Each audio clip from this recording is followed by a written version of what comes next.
Okay, so here's a funny one. This is the cheapest guitar kit I've ever bought in my life, and in the advert on eBay it wasn't entirely clear whether this was a full-size guitar or a kid's guitar. Well, I don't think it's a kid's guitar because the neck that comes with it is a full-scale Les Paul scale, so there's nothing miniature about that. But anyway, I'm not unhappy with it because actually it's just for fun, and I intend to kind of have it as parked near the amplifier evening twiddle guitar. So here's what you get in your kit. Now I must tell you about this. The price was listed as £39 but open to offers, so I offered a paltry 35 quid. And that included postage. So even at the cheapest postage, I count this as a £30 guitar kit. So what do you get for your £30? Well, you get an incredible DIY assembly reference manual, which of course doesn't relate at all to the guitar you're trying to make. But I like the style of the instructions. They're always classics, as you know. Installing the strings on the bridge, then entwined it to the columns of guitar string tuners, then adjust the length of the string by steel rule. So you've got to measure your strings to get them tuned right. Anyway, this happens to be for a sort of Les Paul version of a guitar. Beautiful finish and everything, but of course that isn't our guitar. So we go on through and go, oh, okay, there's a Strat version. But no, that's not our guitar, nor is ours the Tele version or the Hofner style violin bass. Nor the Flying V, very particular thing. That one seems to have the word Gibson on it down there. Nor is it the, what's this one, you know, the Ronnie Ball thing, that one. No, Music Man. No, it's not that one either, so that won't help us much. Nor is it a headless one. So, as you can tell, or an electric bass, P bass, something like that. So, basically, the instructions are no good to us. But, so what have we got? We have got three things really. We've got a mahogany or Chinese version of mahogany body, which in fact is a kind of mahogany. It's two pieces, I think, probably, just about, 1 and 2. Fairly tidy routes for the humbuckers, ready-made holes for the controls, and a neck pocket, which actually isn't too bad. We've got a drill through hole here to allow the cables to go through. So we've got a shape that is sort of junior, and I don't mean Les Paul junior, but juvenile Les Paul. So it is a small thing, but it's fun for a travel guitar or a kid's guitar. The wood goes a bit funny at the edges, and I don't know if they've done some fills with some kinds of materials here, but you obviously it's not that pretty. So it might be the kind of body that you'd want to paint in some way or other. The edges, the rolled edges aren't very accurate, so you might want to sand those as well. So little details like that. Then we come to the neck. Well, okay, we've got a headstock that we can stick our own design on if we're handy with a file or something. Slightly clumsy looking route there for the truss rod, and what I don't know, could be possibly slightly uneven bridge platform where it's left a bit of rosewood behind. I'll check it out with a nut later on. A load of frets, standard Chinese frettery. I was going to pronounce it corduroy wood, as I call it, which is sort of the colour of gravy, Bisto gravy granules, but this is a little bit more grained than that, but it still has the texture of not rosewood. But hey, you do have a sort of mahogany style wood, fairly roughly produced holes. I wouldn't even say drilled, actually, God knows what's happened to them, and a scarf joint here to make the neck work. And then we have a bag full of stuff, which I haven't really had a look at yet. So we get the usual crappy cable. We get some neck bolts, a neck plate, electrics cavity cover and the neck bolts there. We get a wiring loom and some, so what are these kind of, whatever they are, sort of knobs. Yeah, simple volume and tone control with some wires attached. You even get a set of strings. Look at that, aren't they kind? Set of strings, some undoubtedly nasty tuners, a truss rod cover, some strap buttons and whatnot, and then we have a single wraparound bridge, which is actually no more or less than a kind of standard Chinese cheap wraparound bridge, pre-compensated. No reason why that wouldn't work. And we got some pickups here, 2 wire pickups of some sort of flavour in there. I think they're black open coil type things. So we've got a full kit. I'm gonna just put up the thingy here for a minute so I can move my hands out of the way, and let's have a zoom out. So yeah, cheap and cheerful. So £30 worth of stuff. I mean, you know, you try to buy the parts separately on the open market, you would struggle to get them. I mean, you might just be able to get that much. I have no idea what they would sound like. I do believe they are wax potted, so that's quite surprising in a way, but it seems that they are. Obviously, you can see that there's no bridge position there, so you've got to fit the neck, drill the neck holes yourself. Of course, that's not mentioned in the instructions. That's far too advanced. Sort of standard bridge posts, flat topped ones rather than the round dome ones, which is sort of interesting. Let's have a look at our knobs and things. Speed knobs, standard, very standard. Jack socket, very standard again. We've got the pickup ring screws here. We've got some bits to go with our pots, nuts and washers. Look at that, it's really wired for you. Can't be too difficult. Cover, which I'm sure will fit beautifully. Neck screws. So anyway, the bottom line is you've got all you need to make a guitar. And had it been a full-size guitar, then I might have had certain plans for it, but it's a travel-size guitar, really, when you sort of work it out. So I kind of have a feeling, beautiful plastic nut from hell that we will try to ignore. I have a feeling that, you know, I still want to make it play as well as it can, and have fun with it. So I suppose the interesting bit from my side is it's just a simple question: is it worth the money? So we have 30 quid's worth of stuff, right? And the question would be, when you think about, is it worth it? Of course, it's not worth it. You know, if you're trying to make a quality guitar that you'll end up selling or putting a logo to or whatever it is, right? But on the other hand, what have you got? You've got a potential building experience, which will make a guitar that's playable by you, but also has a size that you know, is playable, manageable by your kids. You know, it's not too big. Now, we don't know here what the balance between headstock and you know, body is, so we might find that this thing is neck heavy, which wouldn't surprise me, but you know, we'll see, it's a chunk of stuff.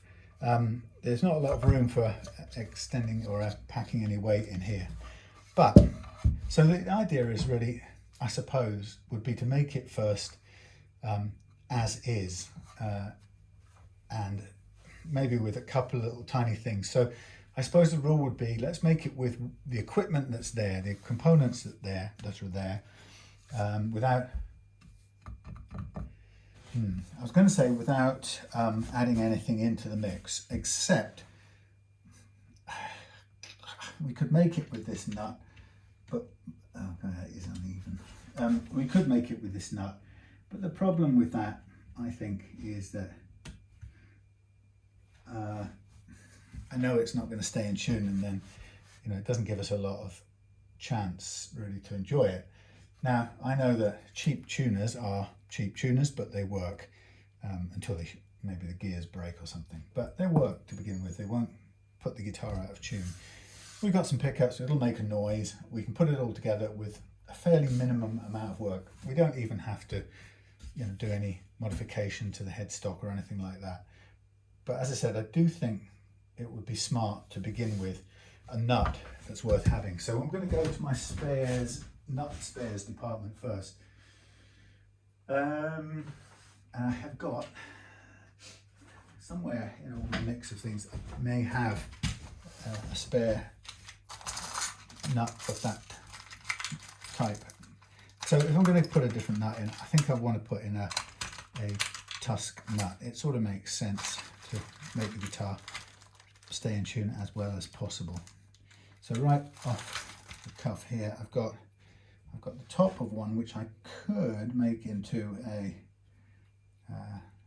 except it's, wait a minute, it's, look at it here, it's left-handed. Okay, so I'm going to try and find one. If necessary, I could make it into an adjustable one. Again, that's also left-handed, so that ain't going to work. Have a dig through here.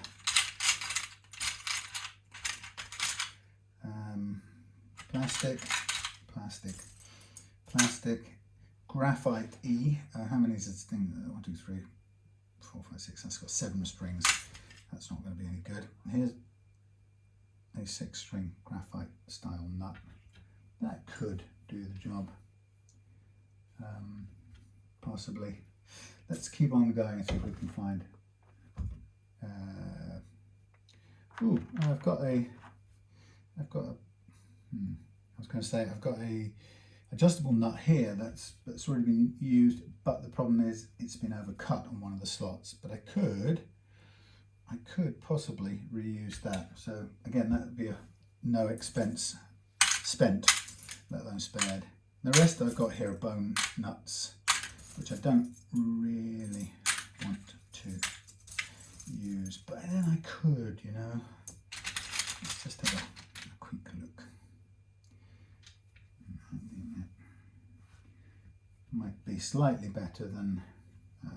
Okay, let's have a look at an option of bone. We've got a bone, we've got a graphite, and then I don't think we've got any leftover Tusq to do that job.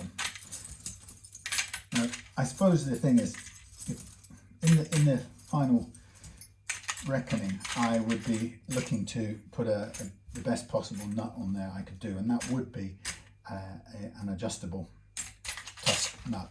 That would be what I want to have on there. So that sort of represents spending money on it. So we'll hold off that for the time being and see if we can do any of this with no money. Now, what we've got here, left-handed Tusq. We've got a right-handed Tusq, but it's too short. That's like a narrow acoustic. I think that's important to know, this left-handed Tusq nut. Obviously we aren't going to make it left-handed, so okay, so we'll cannibalize a nut, one of these. Maybe try this one, since it's not going to be used for anything else other than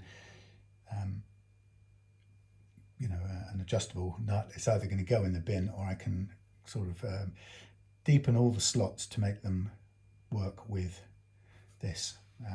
It'll change how it looks a little bit, but that's not a big deal. Okay, so to begin with, I think what I'll do is, there's one alteration I would make to this. and that is, it's very, very sharp here, and it's horribly sharp. So I'm going to grind that bit off, and I've sort of cheated a bit because I already put the plate on here, and I thought, okay, if I put the, I lined up this with the end of the neck or the end of the heel, and I figured I could place it there and allow me to take off a little bit of material here. And to do that, I'll probably use the spinny noisy thing over here somewhere, just to get it done and out of the way. So again, small modification, but not one that's costing any money. So I could put it on there and do it with this. Not the best one in the world. Let's put the vacuum on. Bear with me.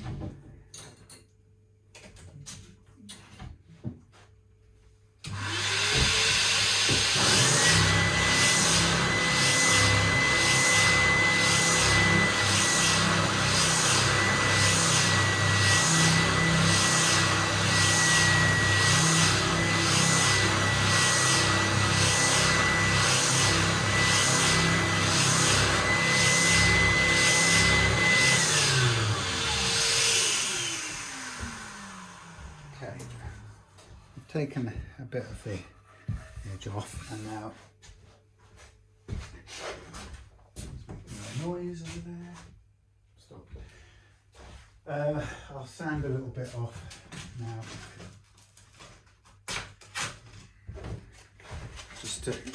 just to round this a little bit more, so it's just a bit less sharp in the old hands, and then we'll put the neck on for that.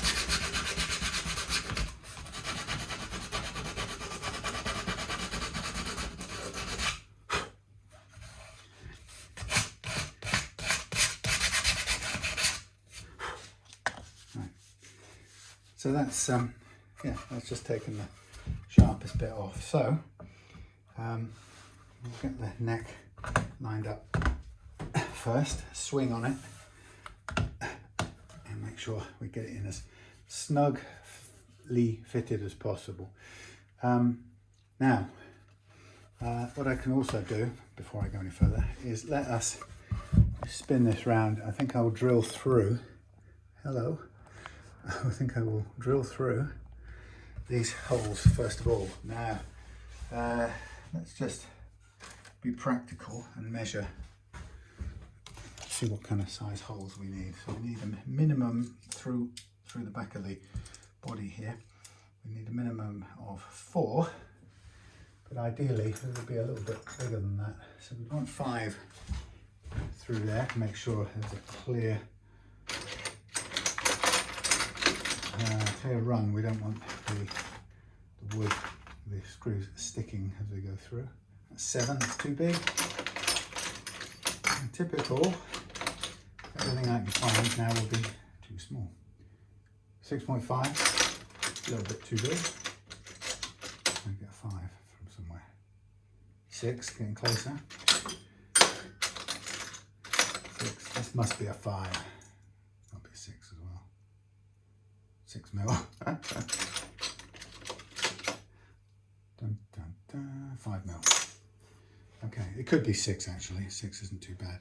Right, so I'm just gonna, first of all, I'm gonna make a dent in the center of my points for drilling. 1, 2, 3, 4. Probably actually would be better off being 6, if truth be noticed. 6 millimeters. I think it might be better at 6. So if we're going for 5, 5 is the width of the screws. A little bit of wiggle is better than none. So I should have a on-screen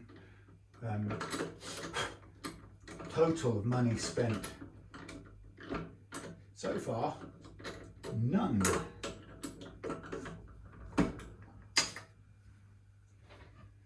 Right, now we want something under here because we're going to drill all the way through. Wood, please. Show wood. Let's use MDF.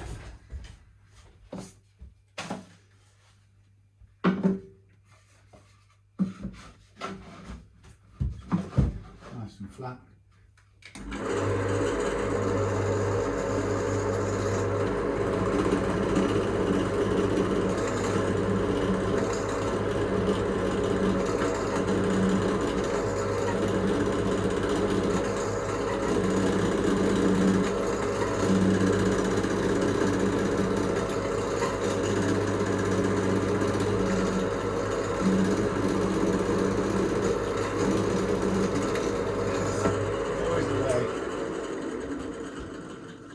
Get something to work and it pulls the chunk out.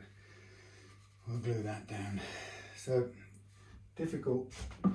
What we really should do is drill a thin bit in first and go both ways. Should we try that instead? Let's try it, see if we can avoid the tear out business.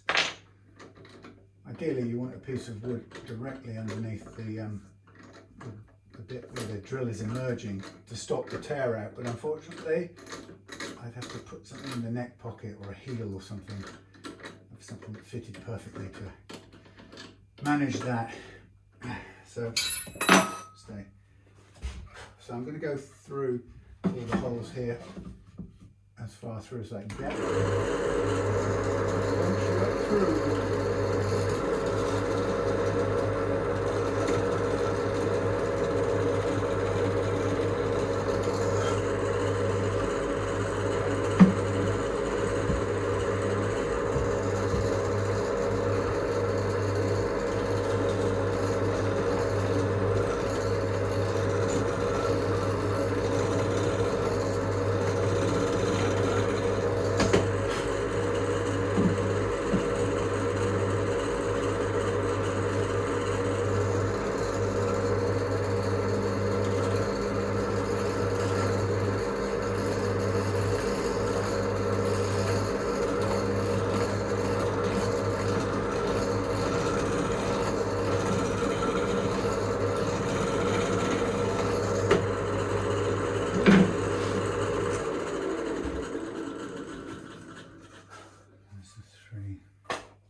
out for a 5, 6, I should say.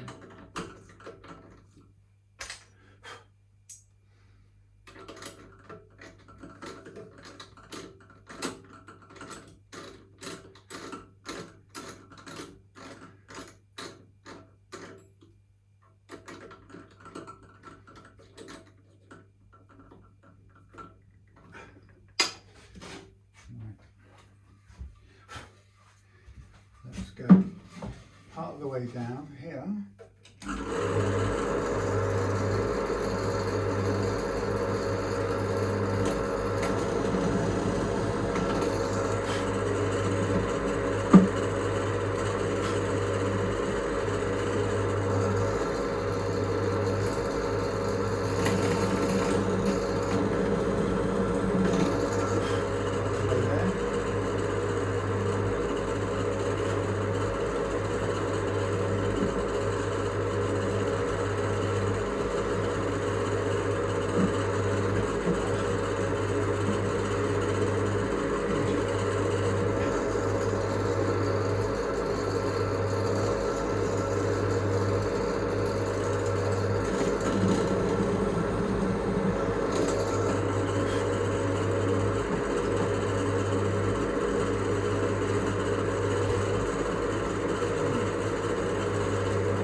Most of the holes are good, sorry about that, except for this one that's pulled up a chip, so I'm going to squeeze some glue in there and squish it down if I can. It's a bit of a disaster. So I will get me a little piece of K-bar, and I would like a block if I may have one. Small clamp, small block. Thank you. Should do.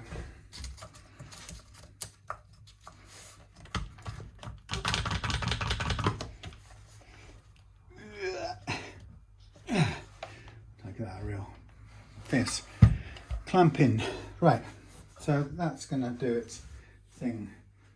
While that's doing its thing, what I'll do then is I'll drill back through the other way and make sure that's sorted.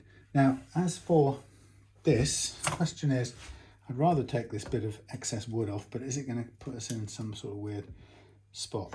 So here we have 5.49 depth, and here we have 5.95, so it's 0.5 mil, and that appears to me to be about what's represented by that extra bit of rose woody coloured stuff. So I think we need to be prepared to lose this and take it down to pretty flat without. So it's a little difficult to do this with too much finesse. We're not trying to spend too many years on it. So, tools required so far. This thing, not a chisel. Yes, it's a chisel. Sorry, what was I thinking of? So I'm just going to give it a little tap so I can perhaps get under here. Now, it doesn't want to move. Oh, it's a little bit difficult to access, so I'm going to just hold it down for a minute right at the tip. If I can just get it to stay in place long enough, and then I'll give it a little hammer. Just do a little bit of careful chipping. The problem is if you come this way, you never get it flat. But then again, if you don't go that way, you never get it flat. So I'm going to cut as much as I can upwards, so that I don't change the level too much. What I'll do after this is I'll just put some, very carefully, use the nut file thing, and see if we can just level it out.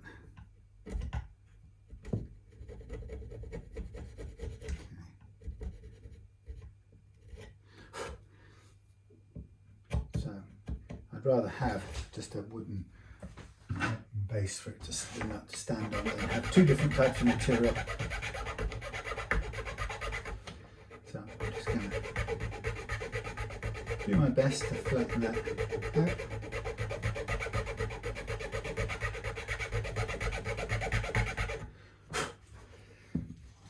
And all that really matters from this point is that it's nice and clean, there's nothing sticking up. Okay, so now I could probably fit in my replacement nut, which is what I will use. Feels pretty good. I'm going to obviously cut down into these slots a bit more, so this is going to be a slightly unusual state of affairs. So first thing I'm going to do is just gently smooth the face of this until it's spot on. I want it flush fitting with the end of the fingerboard, which shouldn't be a problem. Oh, it's a bit mucky. That's because it's been doing other things, but it's smooth. Just tidy it up with this. Okay, so this will go there. I will try and make the adjustments to this overcut slot a little bit later, but for the time being, as far as I'm concerned, that can go on to the base here. I've tried this truss rod, by the way, out. I gave it a bit of a going at home, and the neck is by default somewhat backbowed. So I did as much as I could to adjust the truss rod. Now what happened was it adjusted, but it required me to go positively in the opposite way to get any, or to flatten the neck out. So I'm hoping that the way this is going to work is that the string loading will put some load on the neck and curve it, because we need a bit more curve than we've got. So let's have a look, see if we've achieved a stuck down piece of wood. Yes. Okay, I'm going to now drill down into that to complete the downward tidier hole. I can feel it.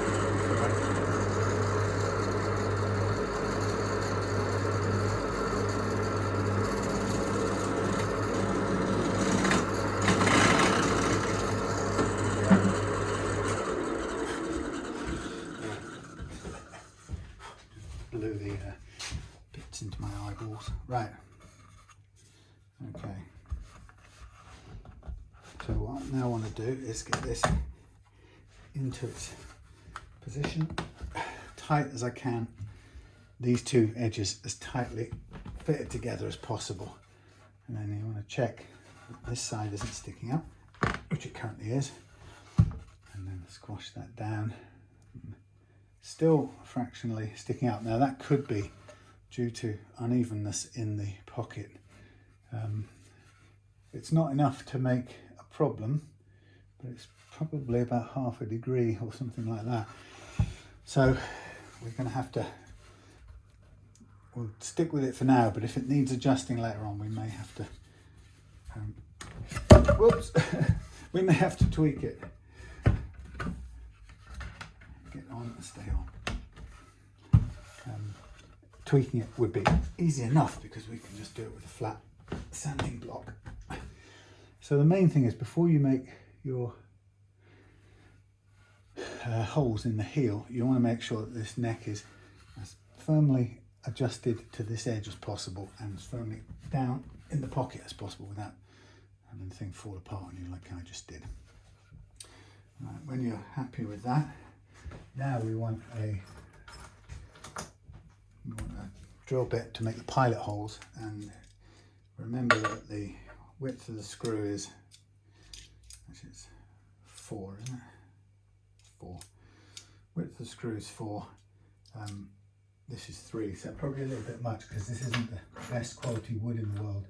So I want to go less than 3. I want the threads to have something solid to bite into. So what's this? 2.5. That's better. So I'm going to start up here, and I'm going to put that in as central as I can in the, and make an initial incision.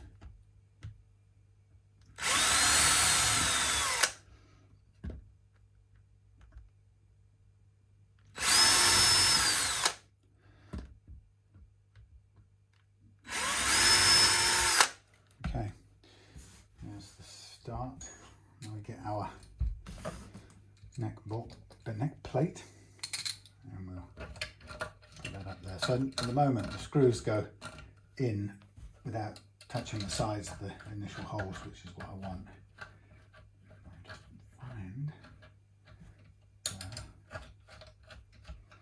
that one and that one.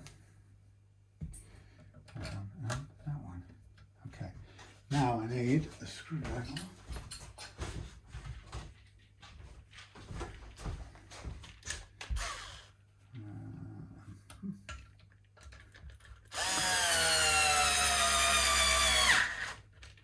First one. Okay.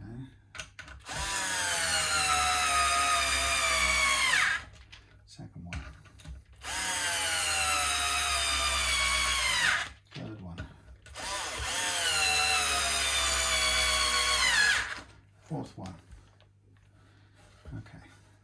Now what we can do if we want is we can trim that a bit as well. I thought it was a bit further over from where I originally put it, but it's not, it's still softer than it was. Okay, yeah, fractionally taller on this edge for the time being. Okay, so there we have our, let's see if I can bring you across here. Unfortunately I'm on charge, so I don't have the world's most room. So the next thing we want to do with our cheap and cheerful kit, see where we're going to, is to attach some tuners. And this should be straightforward. Get our box spannery thing.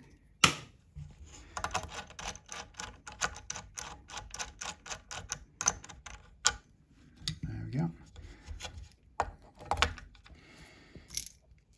So there's no instructions at all about soldering, so you would be a little bit lost if this was your first go at it. But hey. So my plan this evening was just to see if we can, I didn't really intend to do it all in one go, but actually I think the truth is it only takes a short amount of time, so I might as well do it all in one go. And then we can look at the alternatives for upgrading things. And I think that was the idea of, you know, what will make it more likable. But I think there's only one way, obviously, of knowing what it's like as default, and that is to put it together as default. Now, I've cheated a bit in that I'm starting off without the original nut.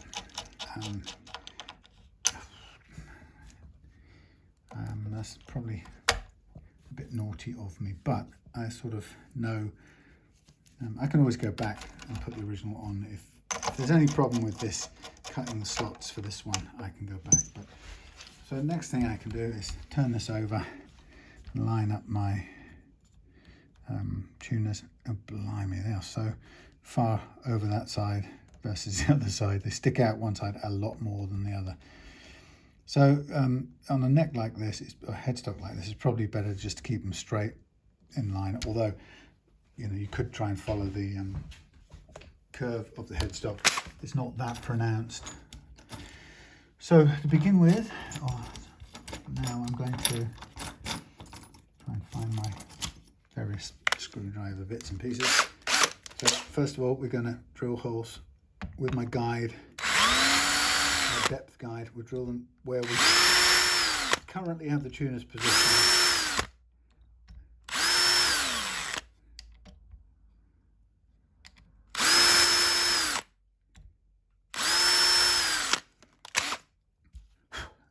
Usually want to do is just take a little bit of, add a little bit of widening at the top.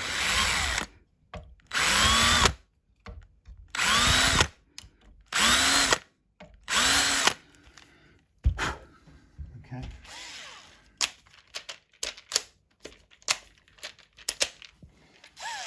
So now we can do up the tuners with the screws. Get all of these in, and then we've got a chance to put some strings on. But we've got to position the bridge first, and how we're going to do that is not by any other way other than putting two strings on in the E strings. And actually it doesn't matter if they are actually E strings, you just use whatever you've got. That's ideally one thicker one, wound one. But even if you've only got two E strings or Bs or something, use those. So I'm putting the tuners on now so I can hold the strings in place, and then we can position the bridge.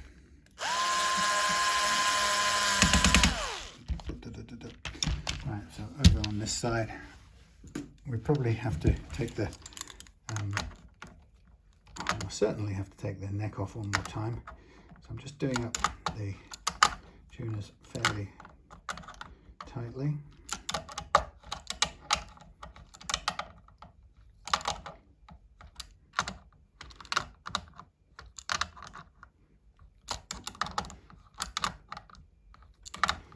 And I think the thing to do with this is to try it and just see if it's enjoyable. If it's the only real reason to upgrade anything is if it turns out not to be enjoyable. So there's something wrong with it. Now, so at this end down here, I have now got to figure out where this bridge goes. And this is the bit that, if you are new to this game, you could really do with some instructions on in a booklet how to do this. But unfortunately, we don't get that. So what we've got to do first of all is measure the scale of this neck, and that will go from we'll measure from the front edge of the nut to the middle of the 12th fret, and that's giving us it's telling us 313, okay, 313. Two of those would be 626, which is slightly shorter than the 2 millimeters shorter than what you'd expect a Les Paul scale to have, but that is probably not a problem. We've got enough room to move the bridge backwards and forwards, so we'll go with the 626, and I'm going to now drop this, what we're looking for, 626. I'm now going to drop this down on the 626 mark, knowing that it's 2 mils overall shorter than we would probably expect a Les Paul to be. Now on this one, I'm going to just borrow a center line from these dots, and that's a bit of guesswork really, because the dots aren't necessarily terribly central, but the only reason I'm doing that is I just want to have a reasonable guide to mark an upwards line to give me the 626 line in both directions. So if I just go along to there like that, and then mark it down like this. It is important to be accurate, but you've got a little leeway because you can move your bridge front and back. But because it's not a fully adjustable saddles on the bridge, it's only the preset or compensated, you've got to be a little bit more careful this time. So what you have to know to make this bit work, we've got there's a tiny little burr of metal on here that's going to potentially, no, it's not going to obstruct it, funnily enough. It's a bit crudely made, but you know, people sometimes think that a crudely made bridge like this will somehow not play right. It'll play really well. So what we're looking to do is we're looking to position this bridge halfway down or on the center line. But if you just kind of line it up like this, go like that, think you're on the mark, and then drill some what's-its. The problem you've got is that you really won't know if you're in the right position. What we really want to do is we really want to mark the center of the circle in here. Let me just get my pen again. So this would be something like that. That's just I'm just testing it. Okay, so what we'll go in a straight line, and it gives us a bit of room.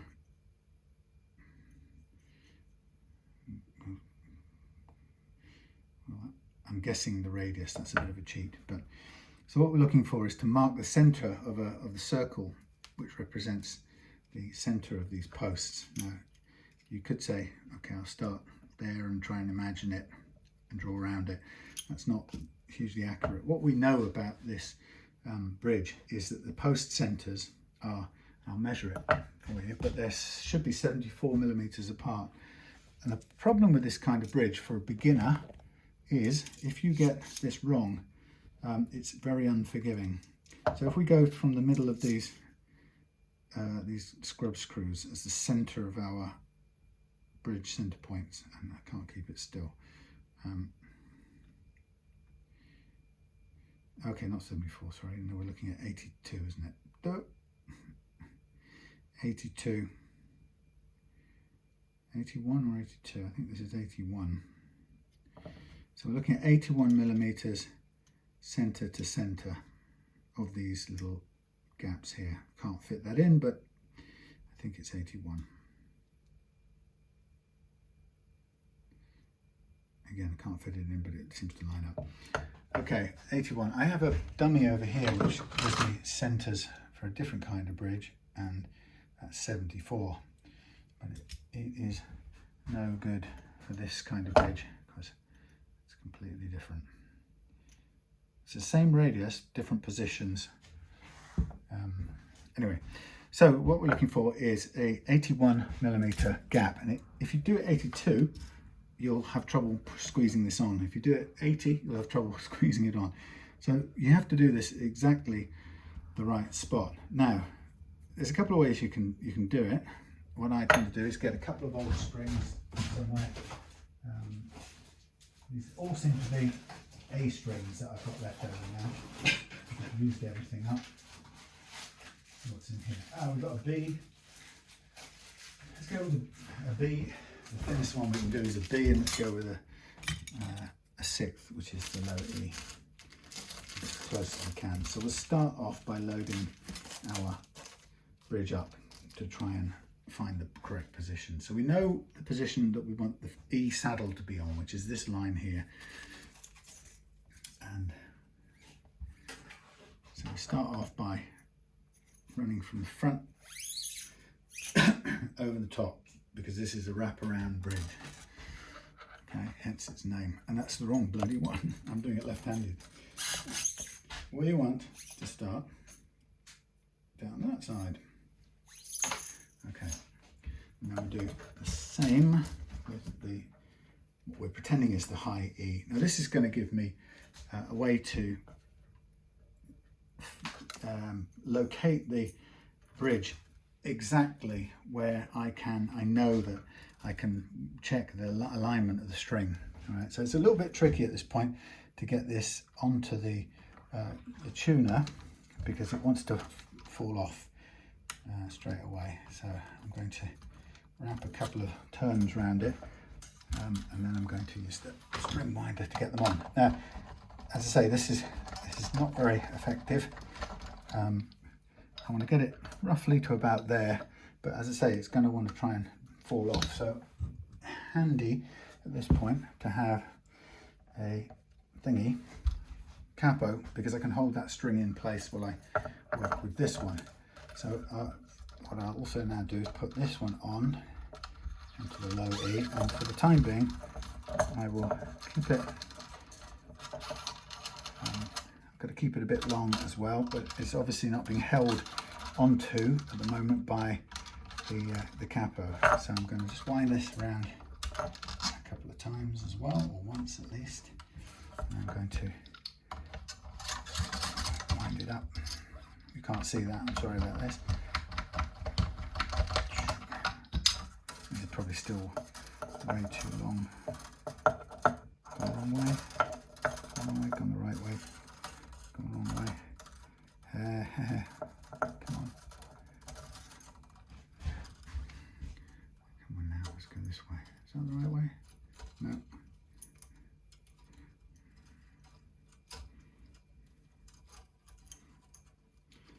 That's the slight problem. Right, here we have the things.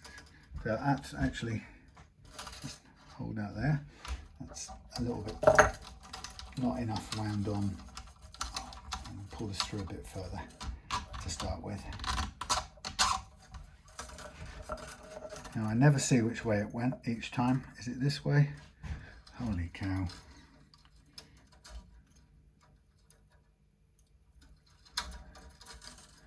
Come on. Thank you. This way around. Thank you. Okay. So this is where it would be good to have an extra pair of hands, I tell you that much. I'm going to take the capo off right now. I don't know how well you can see this, but now I've got the E string into there. That's a bit too tight, so I'm going to just roll some off and allow me to tighten it up. Okay, get that up in the air. Now we've got both the strings on, and I'm starting to wind the bridge with the strings roughly in place towards where I want them to sit, or where I want to be. So you can see I can now align this in the correct place, and I keep as much tension as I can on it, so I can do two things. One is I can bring the bridge up towards the line, and the other one is I can keep the strings on their notches on the bridge. It's a little bit difficult to do, so I'm going to let it drag this up closer, and then I'll take up the slack.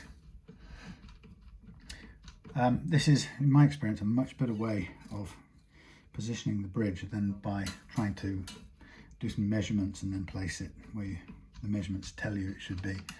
I'm a kind of visual person. I need to see this lined up with my own eyes, and once I see it lined up with my own eyes, I will trust it to be where it needs to be. Okay, so now I've got the high E just about, perhaps a little bit forward of the line. Okay, high E and low E on the line. Now they're both on their notches, which is good. And what I'm going to do now is just drag them side to side until that looks to me like they're in place. Now what I can do is I can draw the shape of the U, that's the back of the bridge arms, and that kind of forms the basis of a circle, which when I take this off, I can visually place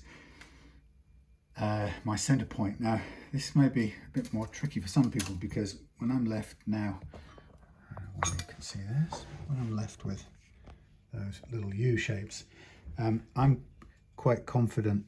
Well, there's two ways you can do it, but let's take what the radius is of that little space, right, given it's drawn in ink.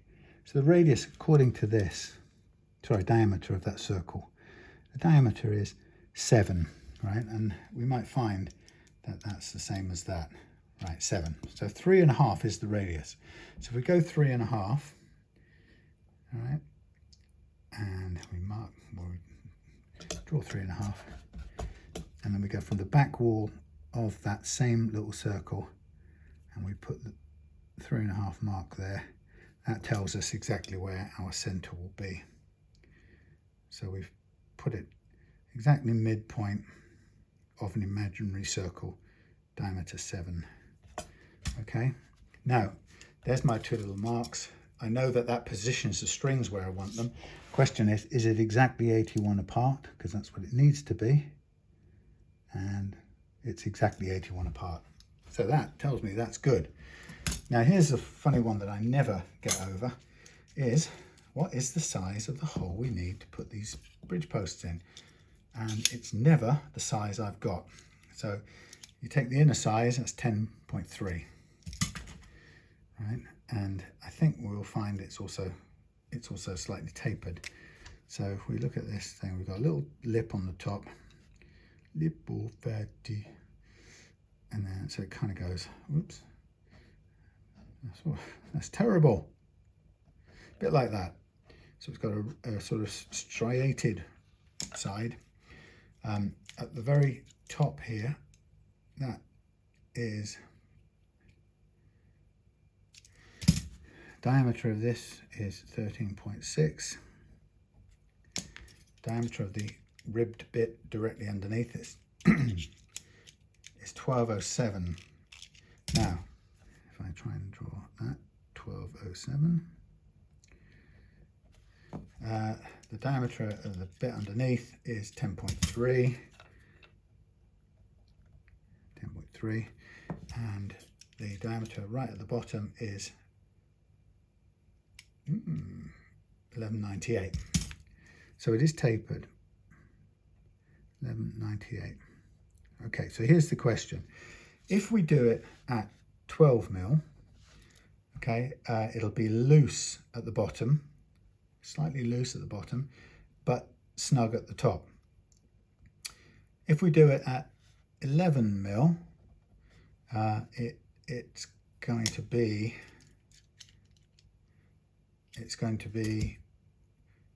tight, and that's basically the calculation. So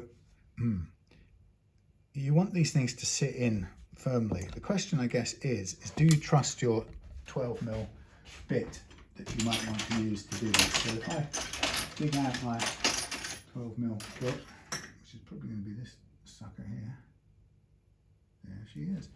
There's my 12mm bit. It's actually showing on here as 1190. Well, maybe. Let's cut off all this junk from a previous measuring. I'm going to use this because the previous times I've done this, I've done it to the 11, you know, to play on the safe side. And the trouble with doing it to the 11 is that you spend forever with a Dremel after that, trying to just widen it out until the point you're confident you can whack in the bridge posts. So we're going to do it 12 to save tons of time. And I'm going to make sure that it's done on the pillar drill, because we want to make sure that it goes in vertically. So we need the base of the guitar body to sit on here comfortably flat. And we're going to go down a certain amount. Oh, we need to put a piece of green tape on it. My pillar drill doesn't have a stop height depth gauge that works very well anymore. So what I need to do is I just need to rope off the depth we need, and we'll just do it visually basically. So we don't mind about the spiky bit sticking out, but we need at least that much to make it work. So spin that around again. It's not the most accurate way of marking things on a drill, but it'll give us enough to get the piece all the way in, and not so much as with any risk of going through to the next place. So looking up at the world of drilling again. Now these are, I'm going to cut these strings off because I'm going to throw them away because they were used only for that test. So sadly they've done their service. Yeah, I was saying about this bridge. I've got bridges on guitars, early guitars I made. In fact, I've got one down here, I'll show you in a minute. Bridges exactly like this, and they've lasted for years, and they're brilliant. So there's nothing at all to complain. In fact, let me show you such a bridge on a brilliant old guitar of mine. I don't know if you can see this. I've not got my mirror. Looks in the thing. Oh, you're zoomed in. There you go, look. There is one. Exactly the same, works brilliantly, lasted for years, cheap as this, as badly made in some ways as this, but nothing to complain about. And that guitar is just such fun to play. Right, so we've got everything we need. Sweet lady, stay sweet. Right, going to go up to the, let's take this loose bits of thing.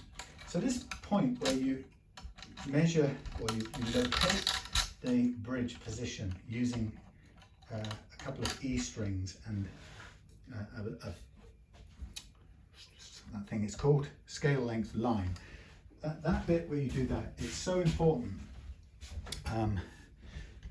It's the bit where the guitar happens. It's where it comes to life. It's a guitar from that point onwards, when it's a this kind of guitar anyway. So I need to take this down to that depth stop marked on there, down about 1 centimetre, and we need it to be right on the mark, and we need it to be vertical. So what I think I might do is I might give myself a head start by pressing in a start point to allow the drill bit somewhere to sit in. It's like a help.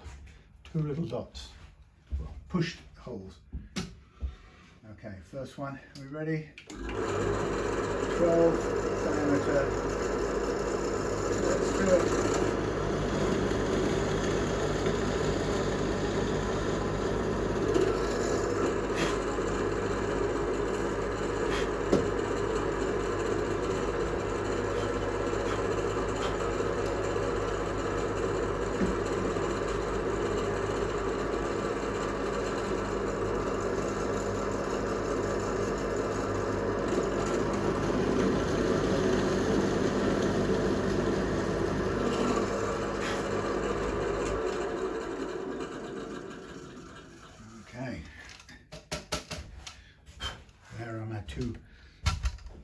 drilled holes. Let's see what you can see.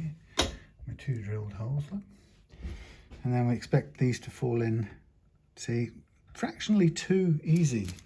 That's why I'm not that thrilled with the 12. It's just a tad looser than I like. So I'm going to have to use some resin here, which I would prefer to not have done. But you could argue that it saves me a load of faffing about with Dremels. So the other thing, a little thing we've got to do at this point, it's a little tricky on this one. We have to find a way of getting a ground wire up to the bridge to ground it. Now, I'm not even sure when the story's all told what that's all about, but what we'll have to do is we have to go in through the side of the this neck pocket. Well, actually, it could be either one of them. You can either go through and try to go through to this cavity, but truth is that cavity only goes to about there. So whether we can actually get to it, we probably can actually. I'm thinking of it. Probably got a better chance depth-wise. Okay, so we're going to go downwards. We've got to be able to go all the way in and without grinding on this surface under here. So we have got a minimum, or we've got a certain minimum angle we can do. So what I'm going to do is I'm going to try and simulate that here, because we don't want to go down in one go, because we'll miss, we won't come out in the hole. So we go down to the flat surface, right, and we go a bit up from that. We take it up to here. Oops. We'll go in there like that. So this is hopefully going to give the drill a sort of start guide bite, and then we're going to go in as low an angle as possible without grinding on there. Ready? There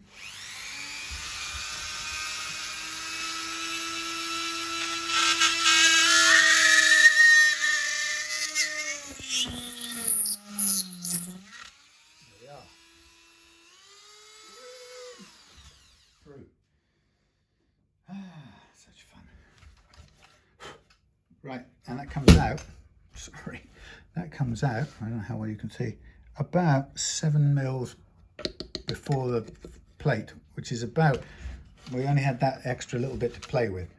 So the secret of that is now we want to get some wire in there that we can press up against this metal, which will then make an electrical contact with the bridge. Now, before I do anything with resin to keep those things permanent, because I'm going to have to resin them in along with that ground wire, what we want to see is that we've got, that's simple, look at that, perfect. So the location of that was spot on, because otherwise we wouldn't be getting this on. In fact, it's nice and loose, which is great. So we've got up and down movement. So the next thing we want to do is we want to get the resin prepared, and we want to do it in such a way that whatever happens, this thing touches metal. So on this one, we probably have to just do resin around the edges. Also, we don't want the resin going all the way up inside this thing. So we have to, again, try and be a mixture of enough, but not so much that it obstructs the screw thread. Now, I've got some clear resin here to use up, which looks about the right amount left. And if you use resin like this, you've got a fixed or limited amount of time. So the first thing I'm going to do is I'm going to get me some wire ready to do my ground wire for the bridge. And I guess the question is, how do you do it? How do you make the best contact, electrical contact? So we want bare wire coming up there, the outside of there, pressing against the side. One of the things, we do need it to be a little bit tighter, so we could actually afford to try and use some old braided wire that would help us thicken the grip out a little bit. I've got a few bits of braided wire here, so if we had a piece of braided wire, we could stretch it out a bit and say, well, that might help us to grip. I think we still need a bit of resin. Or we can do it another way. We can take this bit of braided wire and we can pull out, extract, if we can, extract the core from the middle of it, which is actually slightly braided, which is maybe not such a bad thing. Okay, so we've got conductive wire there, which we could use, or a thin piece of wire there, which actually is a thin braid of wire, which would be thinner and do the same job. Let's have a look if I thin this out a little bit. Oh, of course, this has got a cloth inner as well. I forgot that bit. See if we can pull it all out. I should have pulled the cloth bit out with the wire first, but let's see if we can still do it. Dum, dum, dum. Okay, so we got nothing in this central core, so we don't want it in there. Let's try and remove it all. Okay, so now we have just the braid, and we can stretch more of it out. We want it to run all the way up the side, ideally, of the post, but we don't want it to be so much that it pushes it off center or anything like that, or stops it going in. We have to sort of try and get the best of both worlds. So, for example, we can stretch this tight. We can fit that through there into the electric cavity around the back, pull it down, and then we end up with this on there. So the idea would be that we perhaps put resin here and here, and then we go push down and let this thing drag down on top of the alongside the post, and that would take a bit of a whack to get that down, because that wire on its own does actually make quite a bit of material thickness, but we could sort of start by pressing a lot of it down in there first. We can't guarantee on the bottom part touching it, so I think we have to rely on the top part pressing it sideways like that. Right, so next thing we do is we make up our resin. The thing about this is, if you ever, resin on post is not a great idea if you ever felt that you might need to pull them up and replace them with something, but this is a 30-pound guitar, so I don't think I'm going to worry too much about that. So now this one, obviously, on the other side doesn't need any electrical wire down the side, so we're not the same sort of concern. We just need to, with that one, we just need to be conscious that we don't drown it so that it goes up on the inside. It's not an easy thing to do to stop it getting around. It's just about, I suppose, about how much you apply. So let's begin with the left-hand one. Oh, that's a big blob gone in there. It will fall straight in, and then you guess you have to sort of bring it up, if you can, up the sides, and get it onto the sides as much as possible. Now, I suppose if we get it around the sides and then hammer the thing in, you may, if we do it this way, there'll be a bit that goes up the bottom, but not much. So we could probably just, I think we'd probably better put a little bit on the outside of here as well. And as long as we make sure that the threaded part of our screw, or the post I should say, isn't right at the bottom to get gummed up, then we should be okay. So that's sort of sitting down there nicely. While we're at it, we could remove a little bit of the excess here.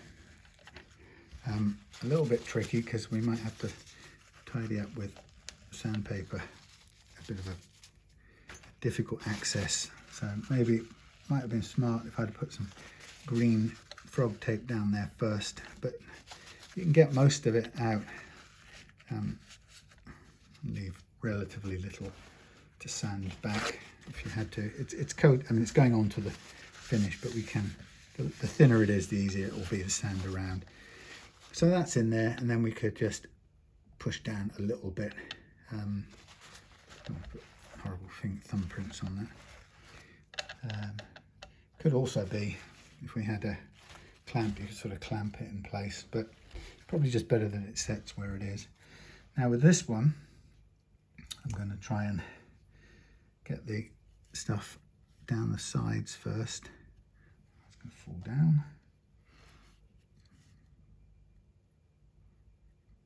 This one will feel tighter, I think, because of the braided wire is going to fill the space a bit more.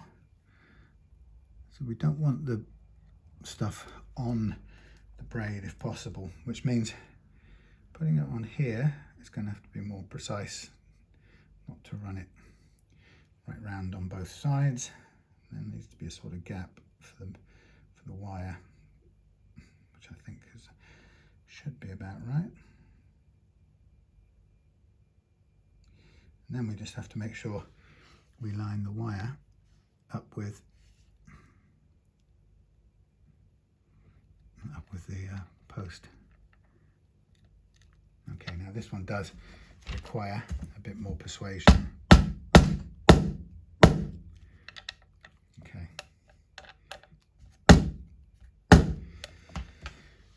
Right, and the same thing applies here.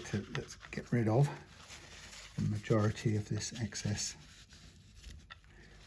stuff. I'm just chucking it on the floor out of the way for the time being.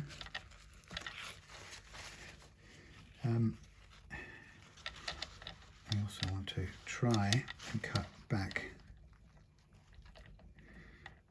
the excess wire braid.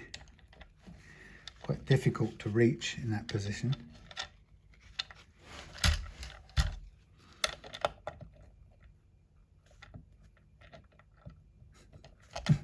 Thank you. Eventually get there. If you end up with a tiny bit still showing, it's not the end of the world, but I'm just trying to keep it as nice as possible.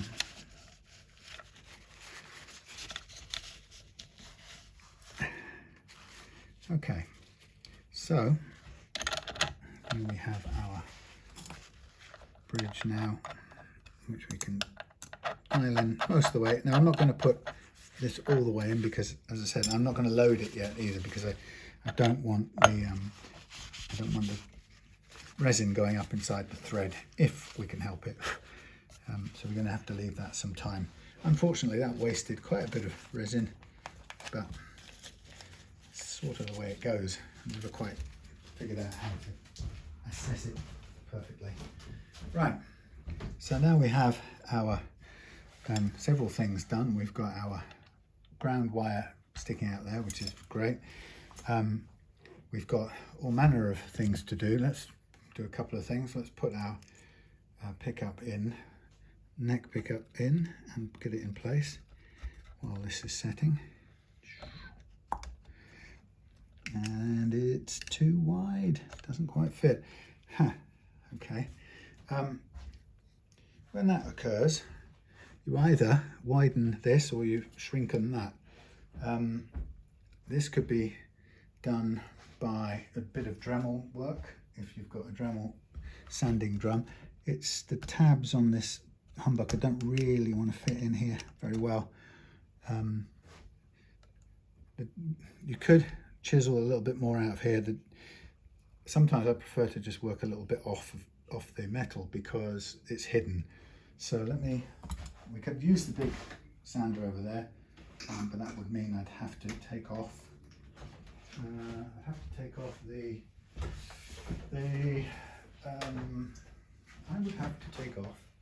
the covers. That just feels like a bit of excess work. So I'm going to get a sanding drum and I'll do it by hand. If I can get this off, good. Sanding drum, because it doesn't require that much to come off. So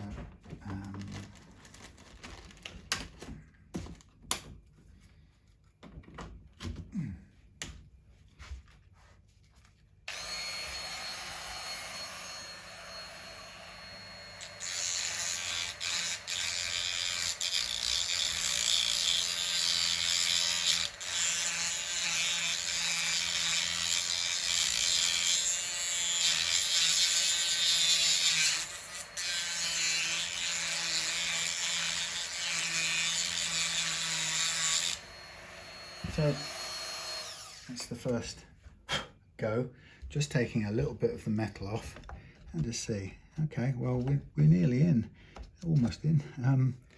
We could take a bit off the other side just to be on the safe side.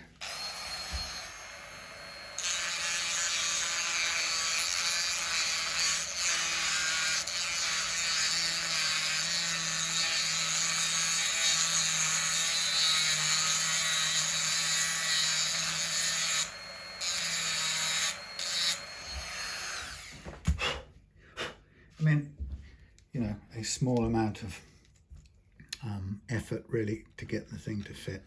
It's no massive deal. So first one, lovely, in it goes. So all we have to really worry about at this point is getting this as near to lined up with where the strings are going to be as possible, and front and back. And that's sometimes you find that it just sits where it wants to sit, and that often is the best way to do it. So let's put what size? Let's do this one first. This so-called mahogany is quite soft. Okay, so my first one's going to be here.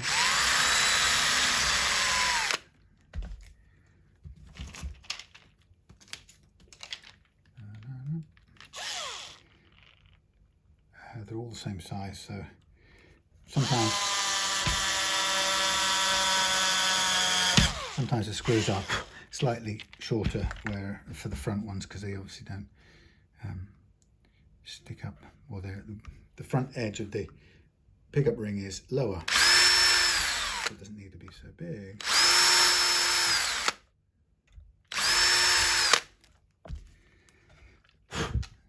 Okay.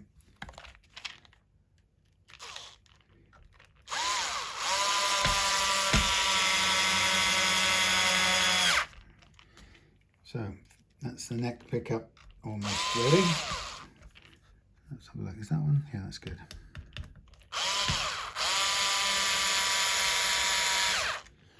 And last one. Now this one looks a little bit off center now, so I'm going to just add another.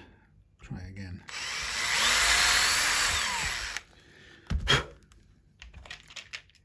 Problem with the pickup rings is they're plastic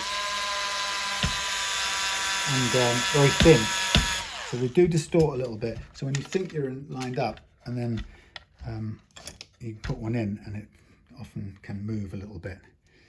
Right, so your neck pickup, which we now know is yellow, that makes sense. The neck is yellow, goes through here. Now, one of the things I haven't done here is I haven't done any shielding in the cavities, because that's a sort of, it's not an expense thing, it's just a time thing. Now this one, for example, is a bit wonky. Yeah, so I haven't done any shielding, partly because these are humbuckers, and frankly they are all supposed to just play beautifully well. Again, these are too tight. Ooh, these are too tight by, well, they're too tight because this one's bent wrong, so we need to try and twist one of these back, if it's possible. Yeah, just about. It puts a different angle on things, but you don't get too many goes at it. That's the only problem. But if they're bent outwards too much, they'll never go through, fit in the cavities anyway. So I'm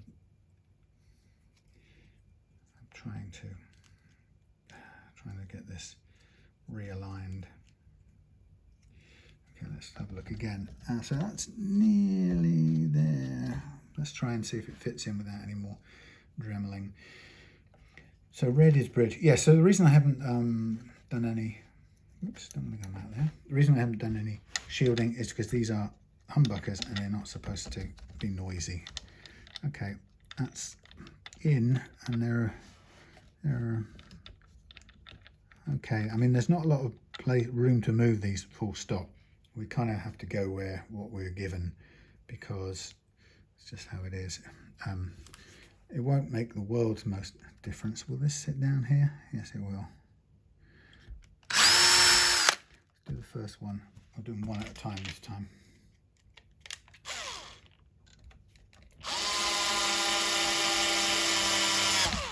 yeah, not a lot of room for movement on these. Okay.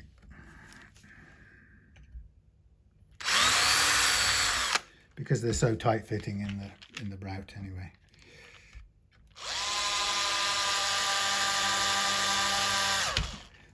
It'll be fun to have a guitar to go home with and play. That's what I'm hoping for.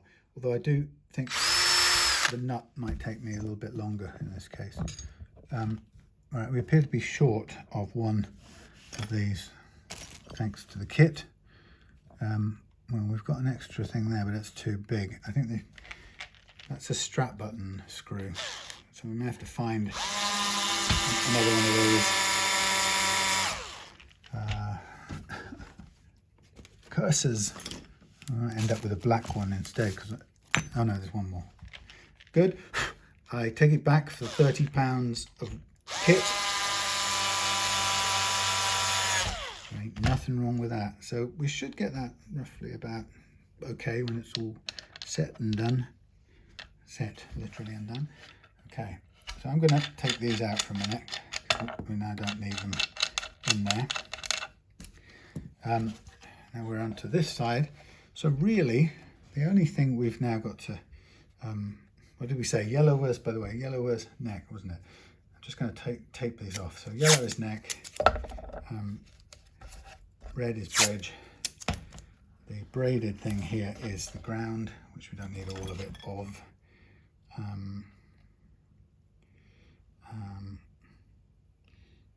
And I'm not gonna ground the cavities. I'm just not. Okay, so that will do. So now we've got these things, and we kept our bits and pieces, our nuts and washers over here. So we have the one with the capacitor attached to it, the green capacitor. That is your tone one, which lives down the bottom. Oh, this is interesting.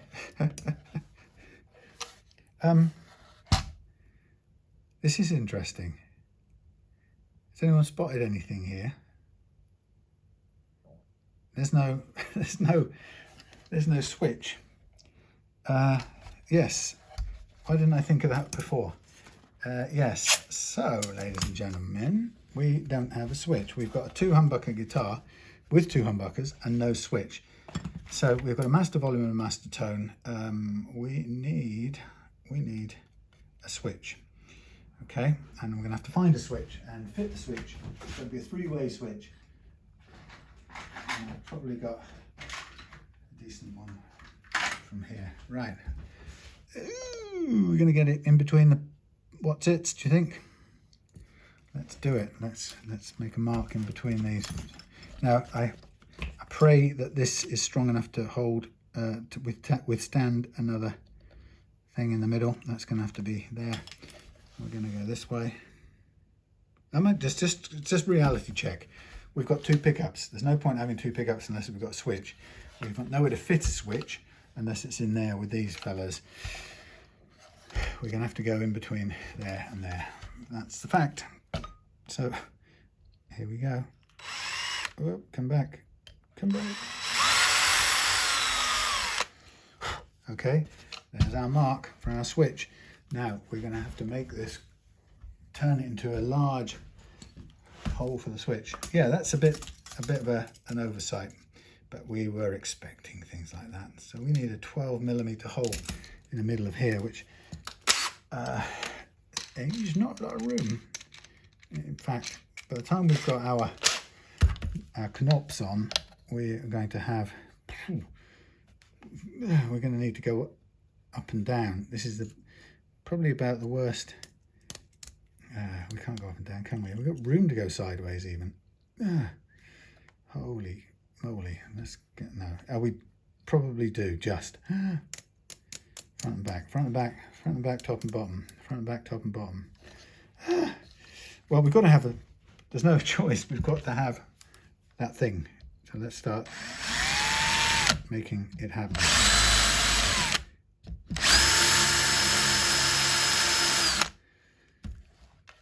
So I'm going to drill and increase the size of the thing.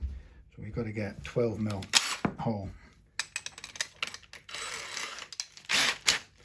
12mm is 14, the one before the gunk. One before the gums.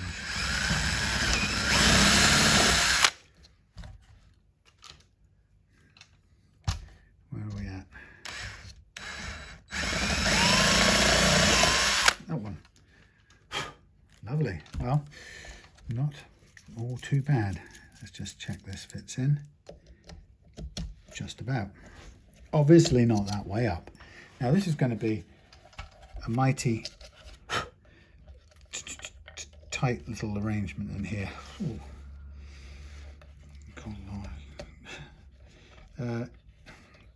Is there any chance it's going to work that way at all? Holy cow. If we go this way, are we going to get the other ones in? Right, go that way, it's going to be up and down. That's how it's going to have to go. Right, let's just go ahead and attach it. So there was an oversight on the part of the kit. Okay, how the hell are you going to switch between two pickups if you don't have a switch? And that was not satisfactorily answered. As you can see, there is no switch in the kit. So I've had to get down on it quick, sharpish. Okay, so next we go back in with our pots and pans. We get those little fellas in there. Now these are going to go round the bits and bobs. Thankfully these are small pots, because there's no way full-size ones would do the job. Now thankfully we don't really have to reach into this hole at this point in time. I'm looking at this and there's actually not enough room. Oh boy, there's not enough room to point this in the direction of the I can't point it towards the switch, because otherwise we're going to be touching out. So it's better that it points that way away. I'm not sure if I can do the same with the other one. Now these are quite tall, sticking out, which means the knobs are going to stick out quite a way too. We could do with a nut or two extra in this arrangement. There'll be one, and there'll be two. That's too big. There's another one, two. Right. So hopefully, yeah, that was definitely number one major oversight. Switching. So it caught me out because I wasn't even thinking about it, since the switch wasn't in the kit, or there wasn't a switch in the kit. I was just whizzing along thinking, oh yeah, we'll just put all this in and together, and oh. Let's try and get this back in here. Hello. Just about. That's about right.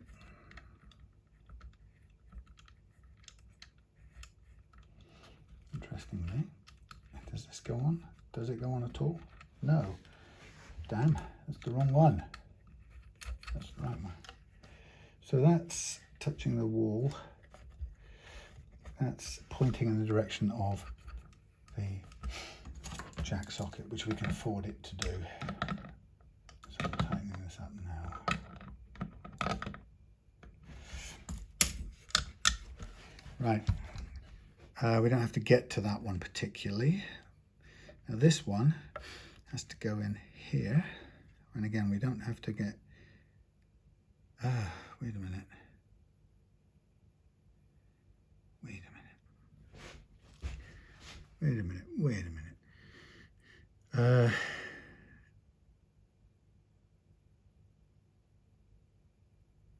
Yeah, what is going on here?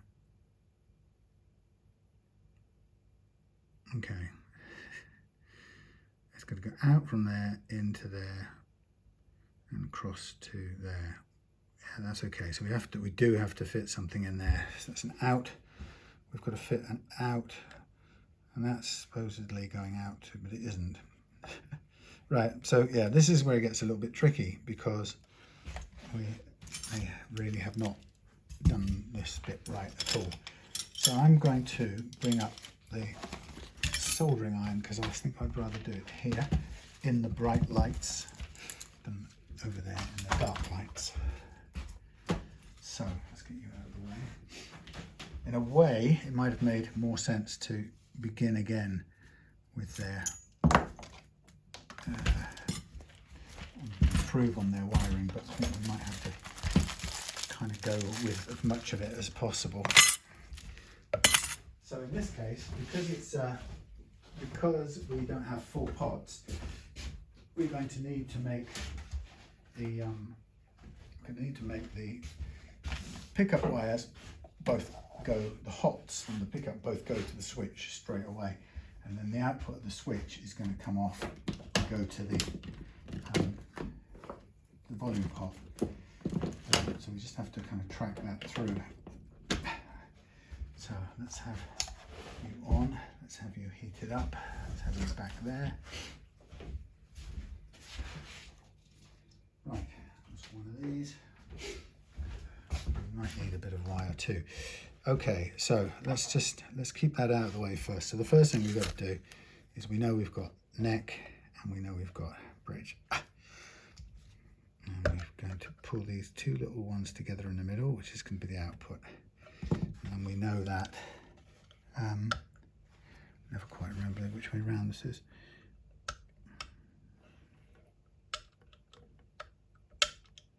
That's separate, so that's the bridges at the bottom, bridge both, yeah, bridge at the bottom, neck at the top. Okay, so if we start with the neck, what we're going to need to do is we've got to get this onto there, and we've got to get the ground part onto the ground, because we need to ground these here pickups. So I'm going to make this a little bit longer. Now, one of the things I haven't done before we even started this is to test that each pickup works, because of course that would be a major ache in some part of the body if we kicked off through this and they didn't work. So don't always assume they will. So I'm going to look for, what do we expect? 11 from the neck, and same from the bridge. Okay, so they're not different, they're the same.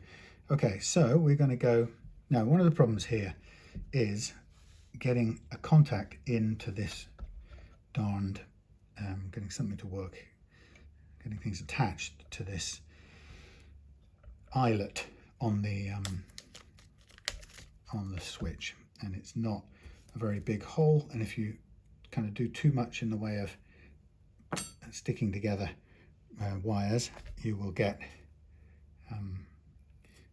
get the wires to go through the hole. So we need, this has to be grounded, which means we have to ground something from pot to this. That's probably what's the best thing to do. So I need a bit of wire, a little bit of extra wire. Get me a bit of wire. Let's have some blue. We don't need much, so we're going to go from there to the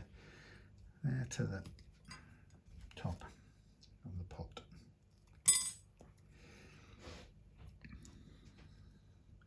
But immediately that means sort of delving inside of the cavity with a soldering iron, which is always a pain. So I'm going to make this end here longer, because technically I would probably like to hook this up to these, and it would be good if they all went through, but the chances are they won't. So I could try to first of all thin these down so we aren't putting so much of the braid through, but as long as we've got some of it through, that's the main thing. So if I snip this bit off, and then I take this one apart and snip some of that off, and then we add the new wire into that, we've got an earth wire and a bit of a jumper. Now what did we say was at the bottom of these? bottom was the bridge, wasn't it? Yes. Okay, so we want to get 3 of these connected up, and this is what we want all 3 of these to go through together into, if I can do it, 3 of these together in through the little hole in the switch. Now, so that gives me, get out of the way. So what did we say the bridge was? Bridge is this red one, so the bridge is going to go down there when the time's right. So first thing we've got to try and do, let's put a tiny bit of solder on top of this wire here that we're going to want to put to the pot top when the time is right. That's going to be a ground. So we'll put a blob of solder on there, give it a bit of extra. So the next thing we want to do is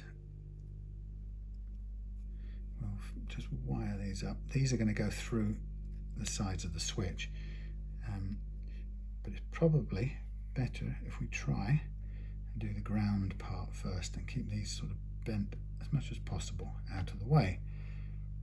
Right, we don't want too much sticking out here, so if we can,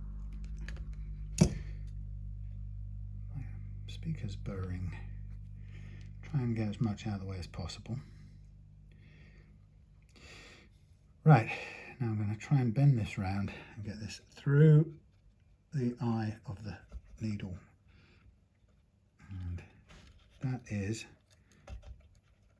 good, but it's not going to want to stay there because it wants to go everywhere else. Nope.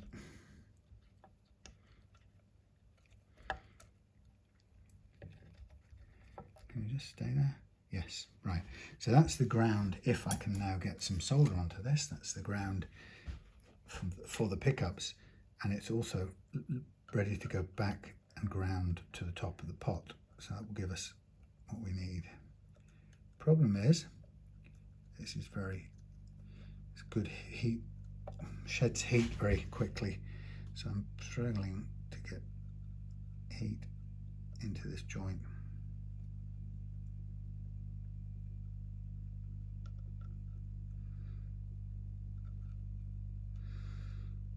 Well, I've got some onto the cable, the wire, and now I'm going to try and heat it all up so it connects through the eyelet of the switch.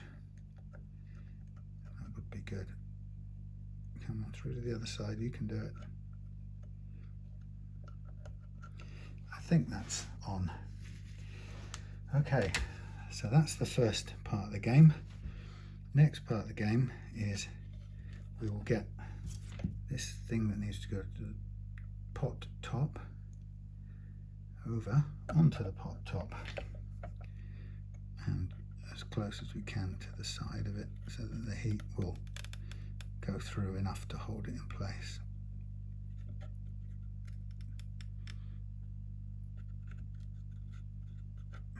Good, good. Right.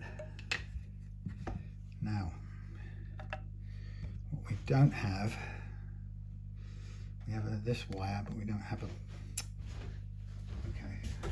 I would have used a different kind, but I'm going to use a black.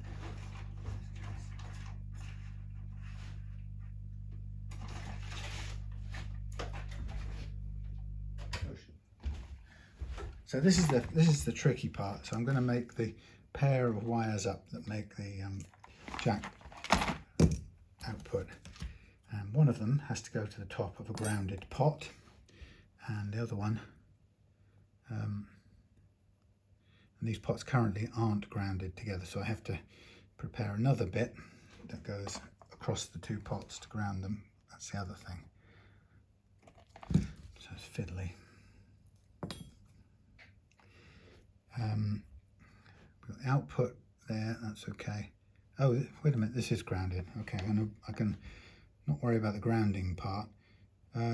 These are grounding for something. Actually, these aren't any good to anybody, man or beast, so they're coming off. That's the output, fine. That's the output too. I just need a bit of solder on the end of there to load it. We'll put that as the jack ground. I'm going to try and use the stuff it came with, namely the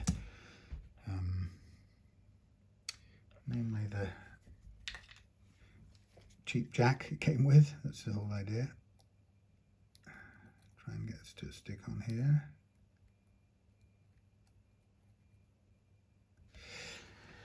Okay, that's the ground. So we have a ground between these two, which is good. We also need some. That's good. It's the right size. What's it? Let's just check. This one's got to go to ground as well, which is the ground for the bridge post. So let's just get that loaded up.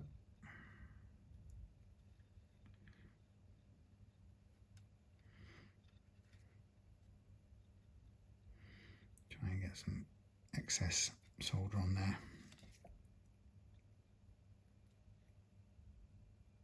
Like that. So output, we've got yellow to the jack, black as the earth. We've got, okay, now we need to get the output. We need an output from the switch to the pop. We'll get that hooked up first, and we'll use a red. Oh, let's have a yellow. That doesn't need to be that long either. Output from the switch. In fact, it needs to be about a centimetre long, if that. Output from the switch to the pot, and that has to go in, fit in with the black wire that's already in there. So that's a little bit tricky here. Okay, I haven't got my little gripping hands up here, you notice, but seeing if I can do it without it. Okay, that's one side. Here's the other side that's going to go into the switch output. Doesn't need to be too long. Right, switch output first. Get it through and get it. Actually, better if we get this through here first.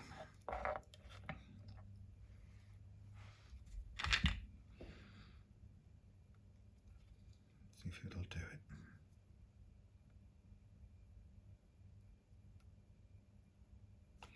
Yeah. I might need my hands. Oh no, look at this.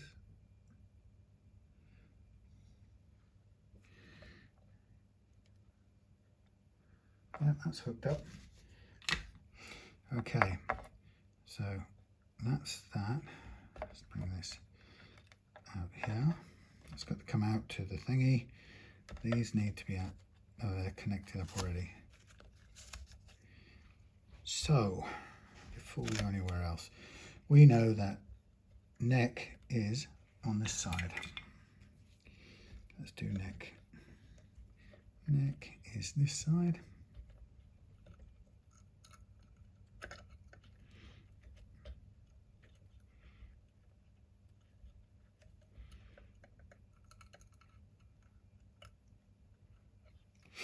Neck is that side. Stay there. Now this is doing that thing again where it's getting the plastic in the way, and I don't want the plastic to burn. I want the solder to hold the thing in place.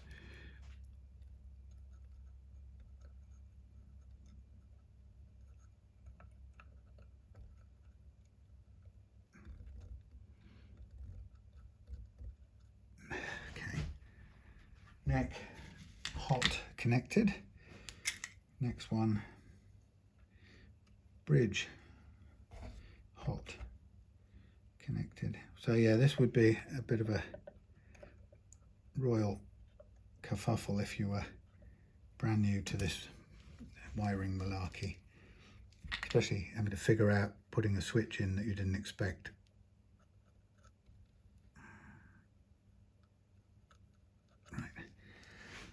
that's the bridge connected. Now we've got this one to hook up, we've got that one to, where's this one going? Oh, that's the output. Sorry, that's coming from the switch, the output from the switch. I think it might be better to do that now. There it is. And then we're going to put it in place, do it up, and hook up the last couple of housekeeping things. Come on, connect them both together. Yep, good. Now, that's all good. You slightly out of the way. You drop down in there, please.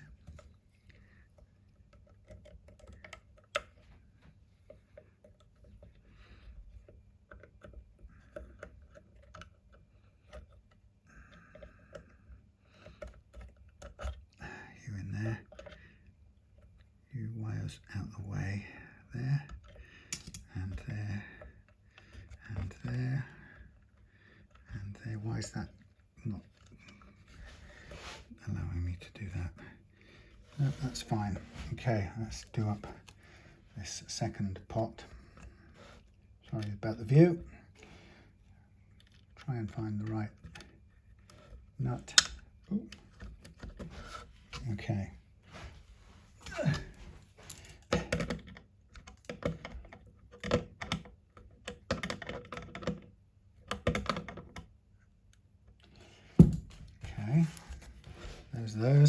Those. So we've got these come out through here because that's the output to the jack. There and there. That's your jack. That's your jack.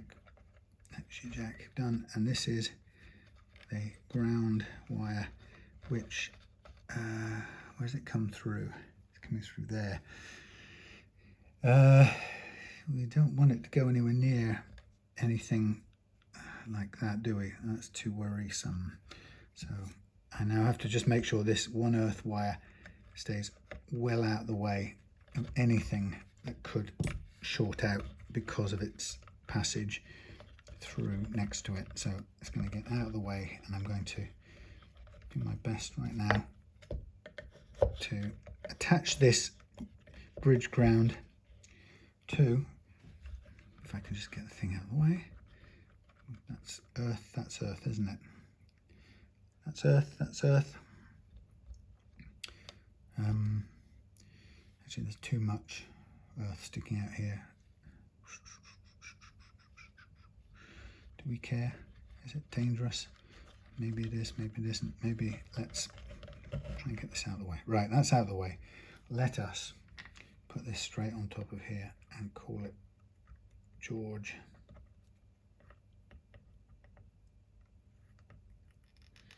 And right, on top you go. Ah.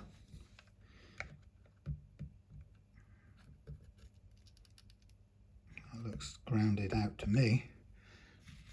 Right, and that is safely away from any thing. Okay, good. So now we have this fun bit. All seems nice and strong. We'll need a screwdriver in a minute. A couple of these. That's sticking out all in the wrong direction. Bit of bending going on. Thank you. Thank you. Something like that. Let's check with the jack plug. Yeah. Keep that out because we'll need that in a minute. So I just want this on there, but I don't want hardly any extra wire, so cut that lot off there. We'll strip these back a little bit. Woohoo! So of course the next thing we're going to find out when I've got this hooked up, we're going to make sure obviously make sure the pickups work. So we've got yellow is the output from, is the hot from our thingamajig. Hot from the volume pot, and the black is our ground from the top of a pot. So this should fit in nicely and cause no trouble. So the first one, let's get that jointed up. Here you go, fill up, come on. Thank you.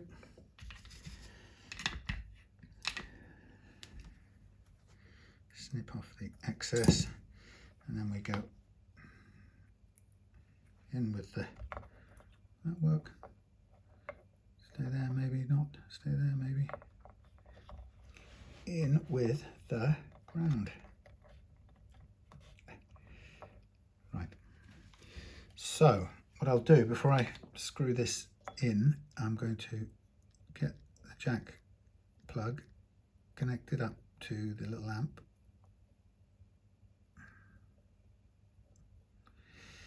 And make sure that it works.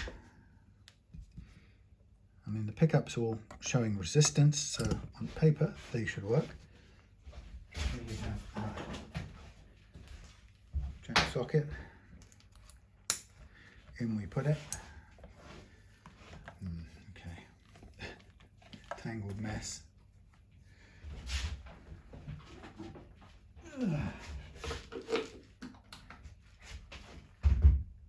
Volume up and everything.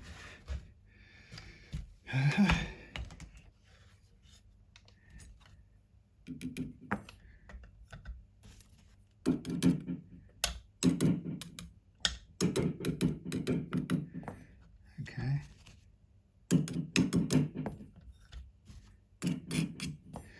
I'm not sure that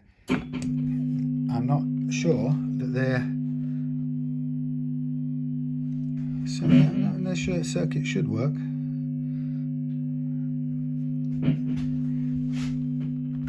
They're the tone circuit should work. We've got what we've got, black out, black in. Yeah.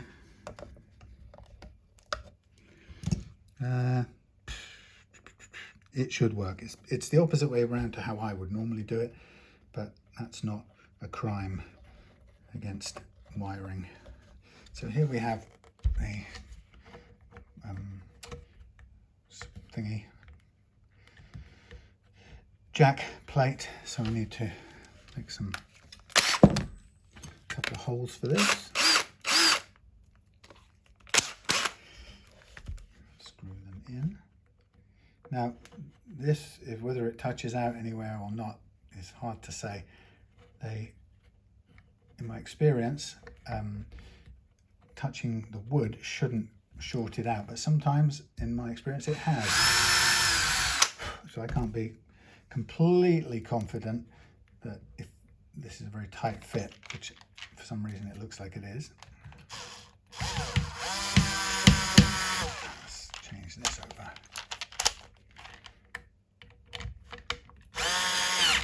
That's that one.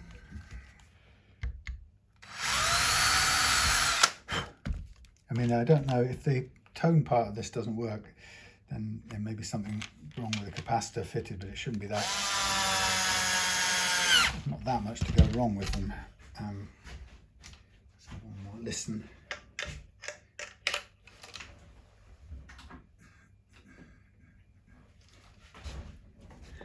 We should be able to make a noise with the tuning fork through here. First noise.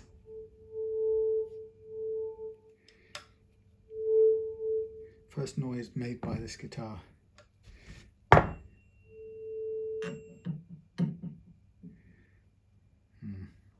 Not convinced about the tone function, but we'll have a look at that later.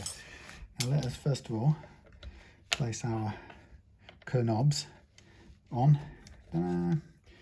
Obviously not the most ideal arrangement now that we have a dirty great three-way switch in the way, and not the worst thing in the world though. Right, Shut up. Phones. Okay, I think for this last bit I'm going to need to remove this from here, zoom out, put you over here, because now I think with all this stuff in the way, I think it's time to fit some strings, the first set of strings, and I think of course they're going to need to be test strings. Well, not massively high quality ones, let's put it that way. Time check. 2040 already. Good heavens. Right, let's find some strings that will work. Now actually these were quite surprising. Zico Hong Kong. They seem to work. They seem to be quite nice on another guitar I used them on. They seem to be a lot better than I had any right to expect, is I guess what I'm saying. Right, here's our bridge. Whoa, yes. Let's start with, oh, right, yeah, next bit. Okay, test strings, but next part will be the nut. Yeah, and it may be this nut kind of grinds itself to pieces and doesn't work very well. But I'm not sure whether it will tolerate all this. Yeah, that looks like it's going to break. Am I kidding myself using this? That does look like it's going to break. I thought these were okay, Hong Kong. Anyway, I'm just going to lightly attach this one to begin with. Yeah, so the idea will be to try and salvage this nut. We shall see. It may or may not work. Now, first of all, the bridge is right. The bridge is too high, which means which means not the way around I wanted it. Which means the angle on this neck pocket is wrong. Yes, a fair bit wrong. That's a bit shit. Oh well, maybe kids aren't supposed to play guitars. Isn't that how it is? I need another millimetre or so downwards. Well, the only real way that we're going to get around this is by shimming it, which is not exactly the way I'd want to start. So, nah, there's where your 30 quid starts going wrong. Okay, let us do a shim, so at least we can vaguely get this thing playing. So with this wood not being the greatest quality in the world, the last thing we really want to be doing is doing up and undoing too many times,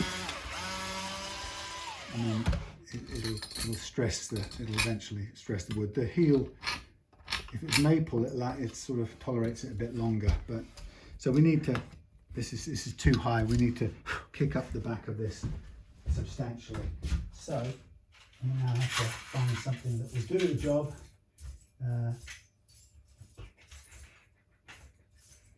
Too big, too tall, too thin, too chunky.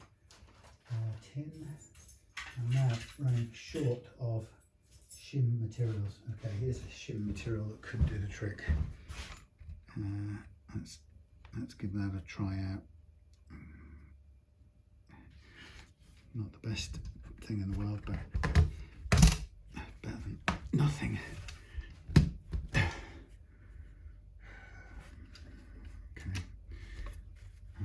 let's try and just straighten this out.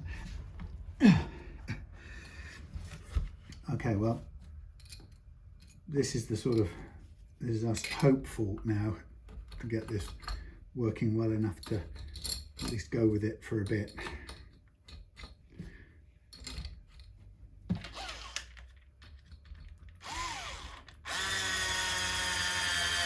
Of course, the shim is a guesstimate at this point.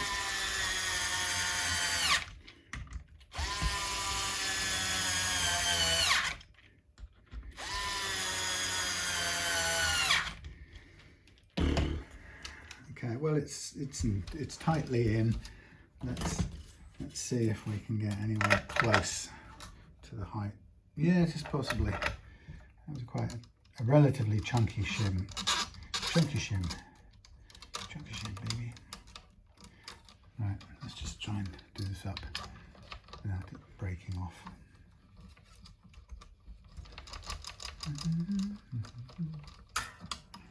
Okay, you can see we are down at a workable height. Just about. I'd say I don't know whether this is going to bust this E string or not, but let's get some strings on this and see what's doable. Ho ho ho.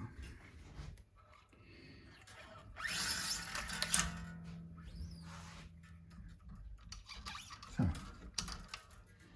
I mean, the thing about this is that having put this base in place, I could just replace the adjustable insert section if I wanted to. Just, you know, if I can't get, if cutting this down doesn't work and it's just a lost cause, then I can just I can put a new insert in and it will just do the job fine. But you know, trying to save money, so reusing an old one is sort of better than chucking a new £15, £14 one into it. But it's not that thing about it. If it's going to play and be fun to play, then it may be. I kind of started out by thinking that the 15 quid adjustable nut was where I was going to start with, you know, minimum extra cost investment in it. So you know, it's sort of looking like an electric guitar, albeit slightly small.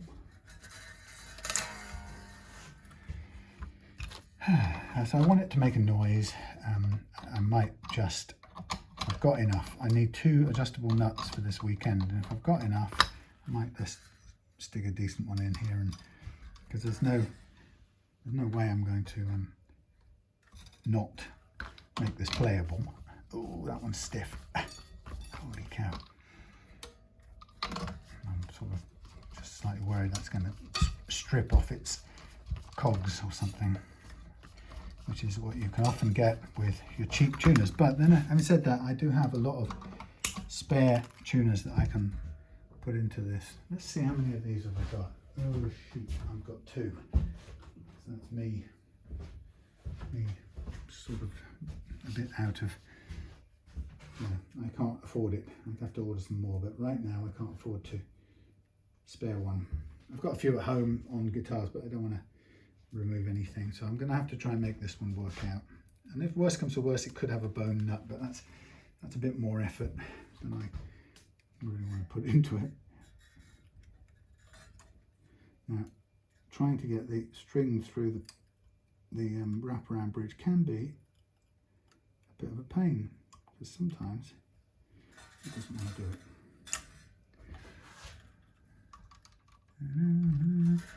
So, how long are we into this?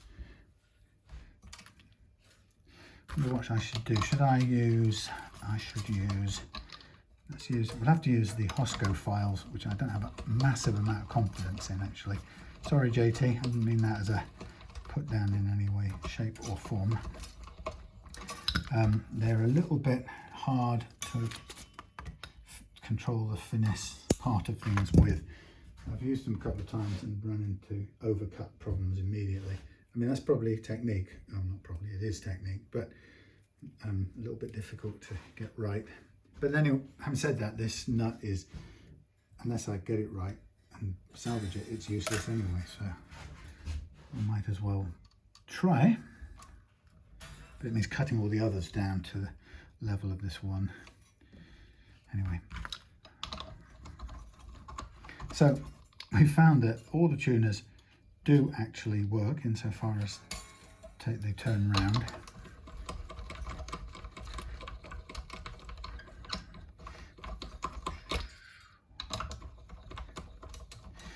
Kits are sort of, if you're making kits, they're very vulnerable to, you know, anything going wrong. If you get so much as one of these wrong, you know, you're in sort of in a dodgy place because somebody buying a kit doesn't really know how to fix it all up.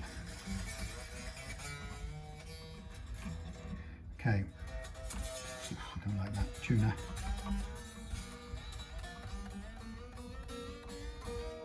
Right, let's get a note that I can use to tune up, which was somewhere, there it is, tuning fork.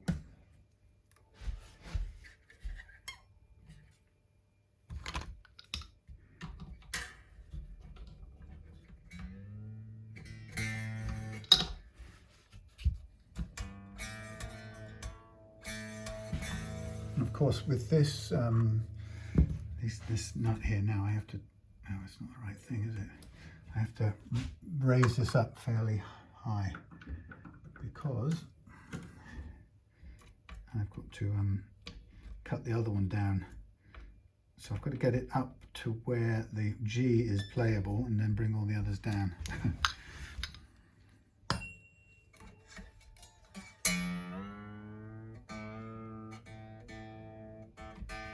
Is that too high at the end here? Not perfect.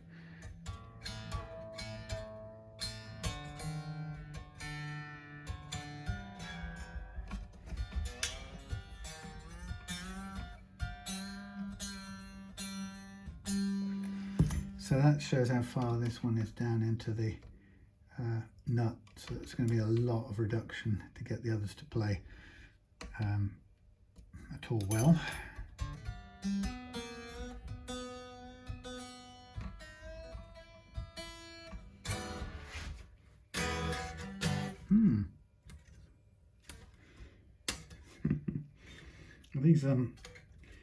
These pickups are going to have to sit tall as well. So they got the angle wrong on this guitar.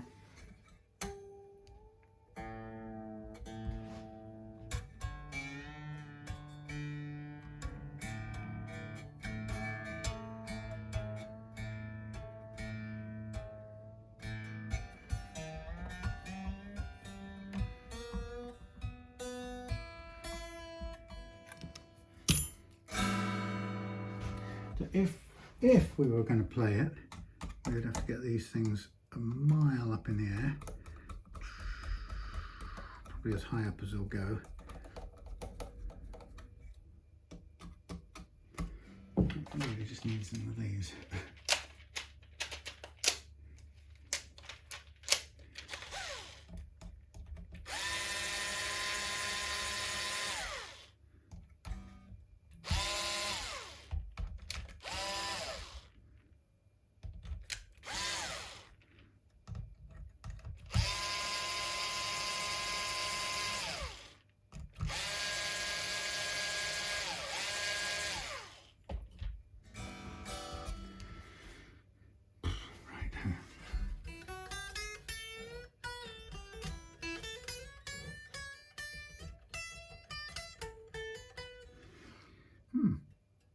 Okay, so we have a bit of work to do on the nut. Let's see if I can do it in short order, or if I can't, we bin it and wait till I get a new one. So what do we got? We got the G. The G's okay right now, but we'll have to take the B and the E down. So the B is the 13. We've got 10, 13, 17. So it's the 13 we want.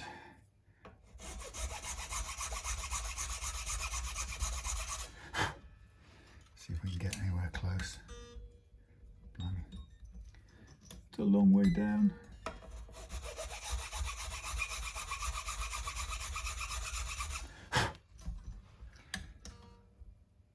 Getting there.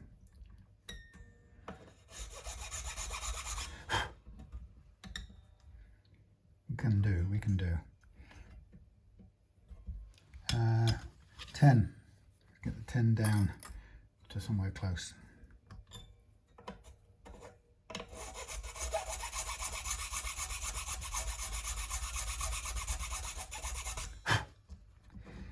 Straight line slot.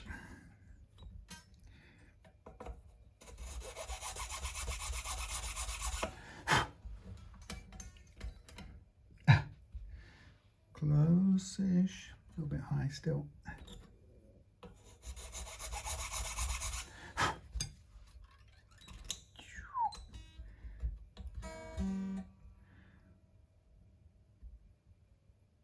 Not far off. What I probably could do with is this thing. See what we had. We're stopping at about 40 on the G.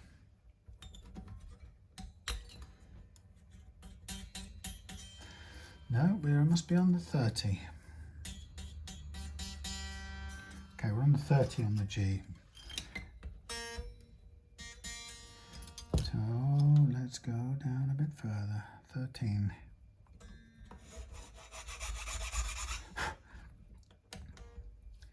A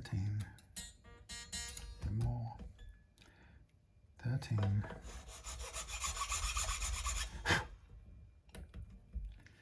Yeah.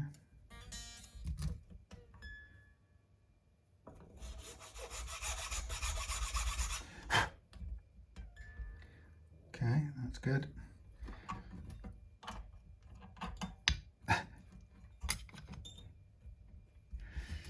And we're on the 10, and we're a bit high. Fraction high on the 10. Straight line.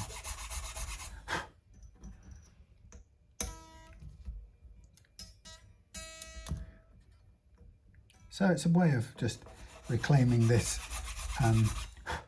this knackered adjustable nut. Whoop, that's a tiny fraction too low. So that's what I do. I overcut these. Be careful. It's okay. Right, now we're going to do the other ones. Make sure they're good. Go to the 30 as well. Too high. So we're now on the 26, right? 26, 36 and 47. 26, okay.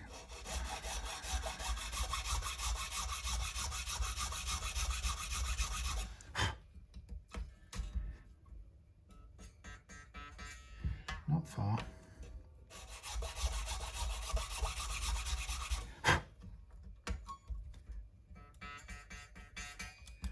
Happy with that. 26, 36, 36, this one.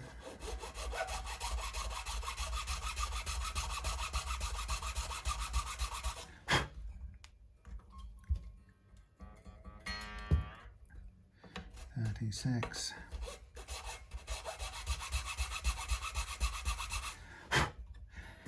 Now, I wouldn't normally. See, it's so easy to go past the point, which I've just done there.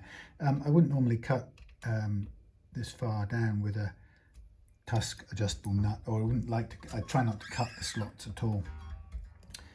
But in this case, I have to because I've already messed up the first slot. So I'm hoping I can get this one done okay. I think this thing seems to cut quicker than I expect sometimes. I'm not used to it, that's a simple fact.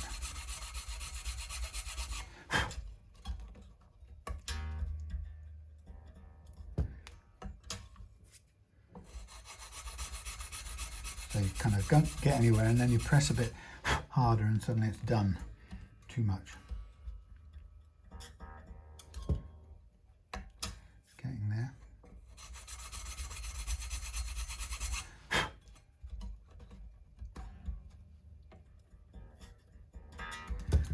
Not far off.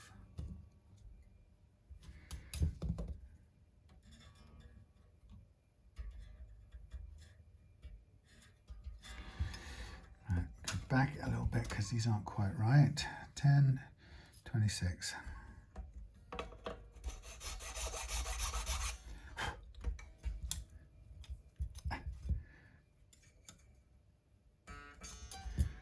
Come on, 26.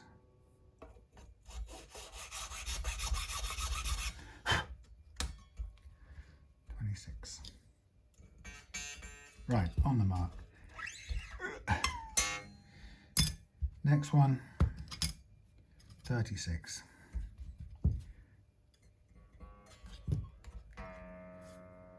36.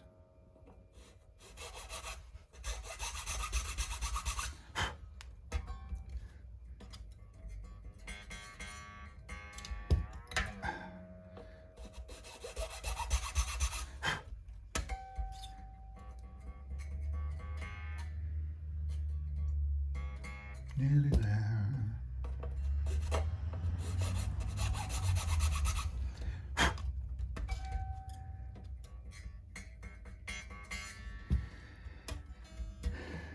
And finally, 46.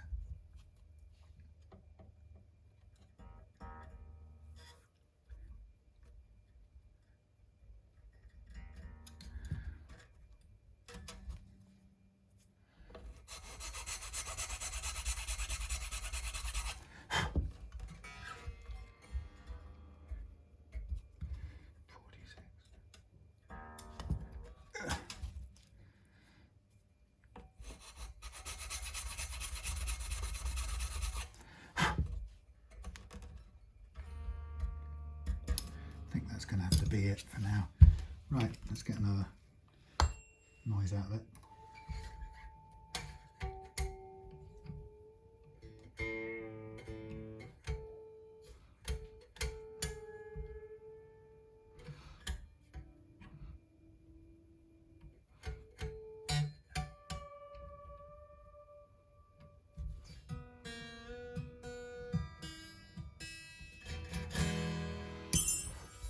Okay, couple of little things to do,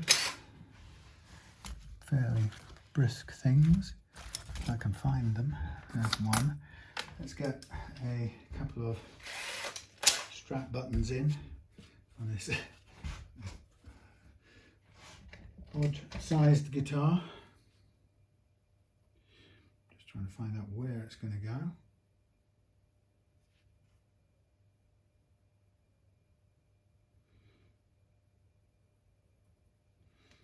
That's going to be there between those two. Let's just get the ruler and see if we can line it up and make sure.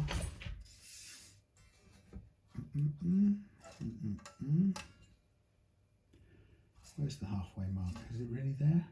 No, it's there. Dope. That's the right hand one. Okay.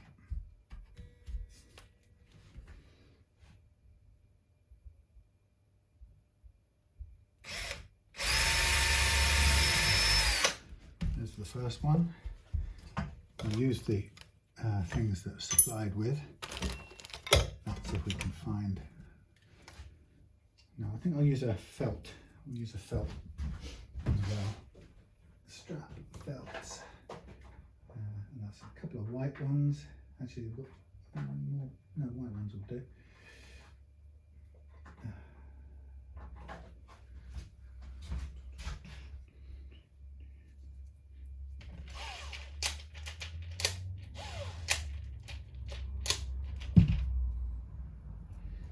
Right, first one. Sorry, you're not getting a very good look over there. First one.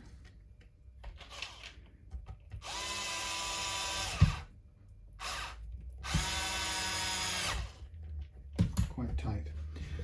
Okay, second one I'm slightly missing. Oh no, there it is. Okay, of course the next test will be getting this on the strap and see how it sits, which could be any which way. No choice really, it's got to be on here. So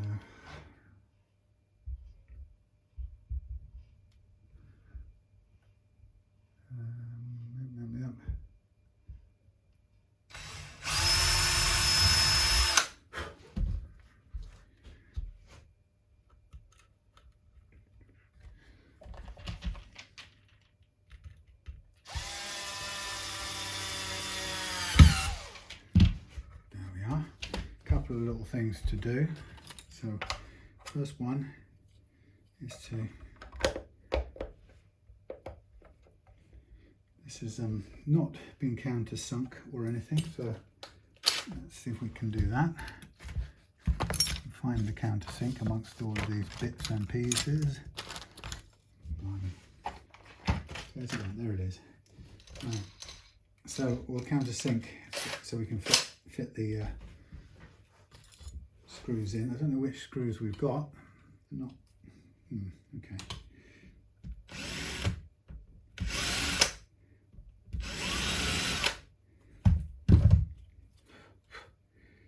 See if we can get that to work.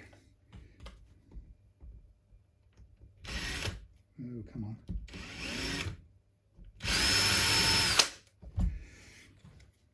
Right, let's take the cover off here because that'll just be annoying.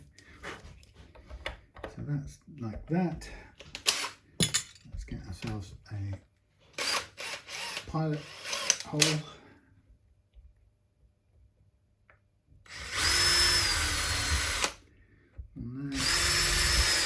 One there, and that went straight through.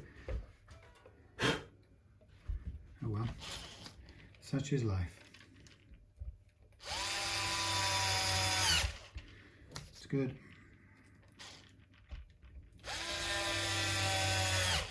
It's good. Of course, the other thing we've got to do is the truss rod cover. We don't have to do it, but we'll do it. It's not really exactly very centrally balanced, is it?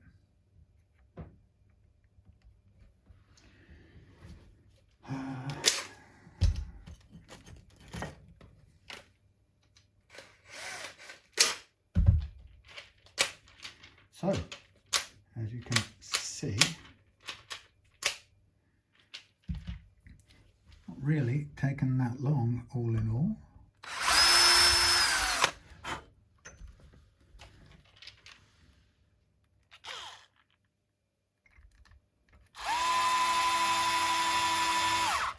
One, 2 and 3.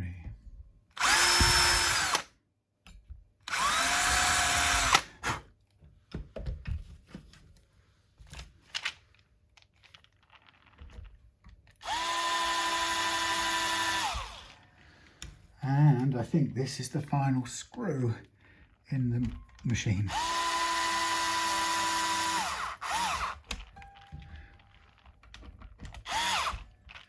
Dun, dun, dun.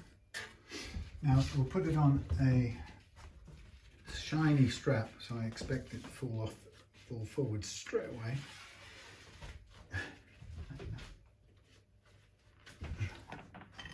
We don't know though. Could be guessing. It's not the worst. It's not the best.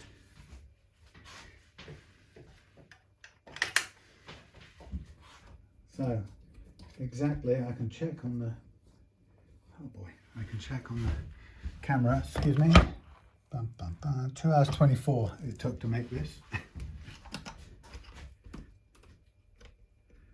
Off, reverb, clean.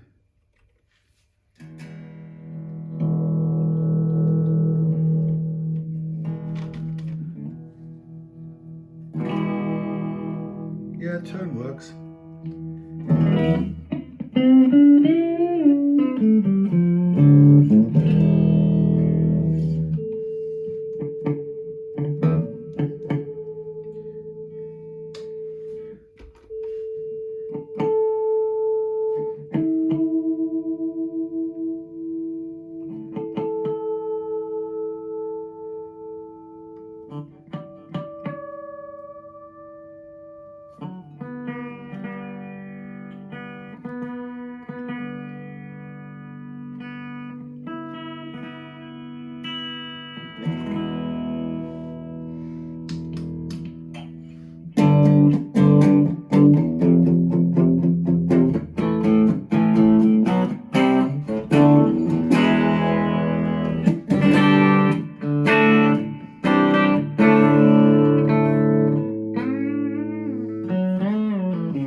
bursting.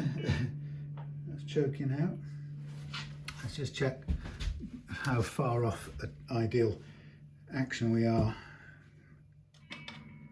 Okay, 1 mil, 1.5. So it's not actually, with the shim in there, it's not the worstest possiblest. Little tweak.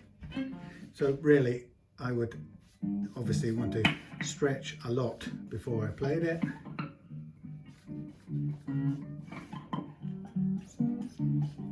So I'll take it home, play it at home tonight, and then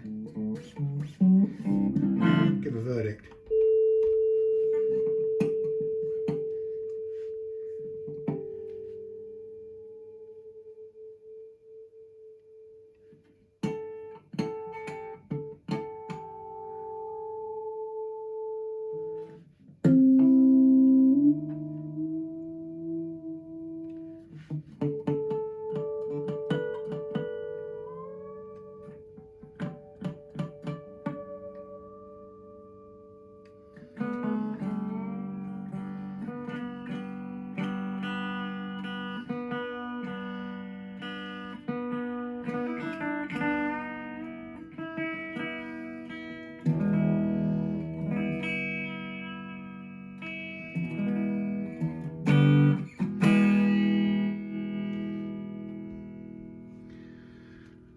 Tone, gain, volume, reverb.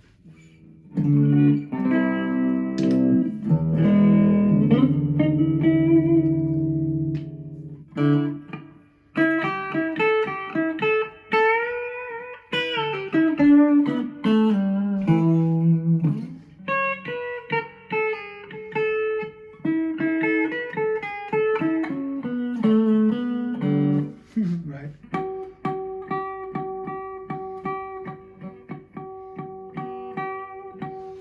Let's try, just check and see how far off. This is, strings are still going out of tune because they're brand new, but, or sorry, they're fresh on, but let's just check and see how far off intonation it is. So that's short. Let's get a hex doofer. This one. So what I'm going to do is I'm going to extend it longwards by pushing it back now on the post, which will obviously change the tuning and everything as well.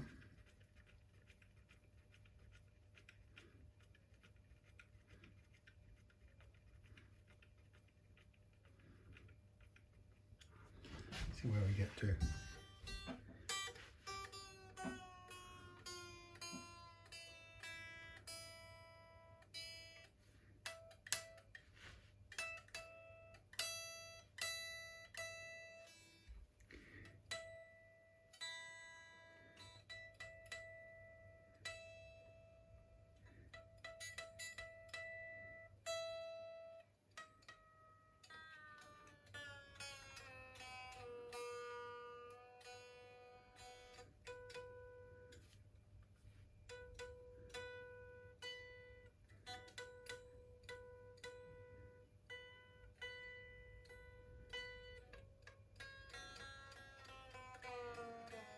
I don't think the strings are intonating right anyway, these cheap things. Like the counterfeit ones are so far off. You know, this does not sound true at all.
still not thrilled with it.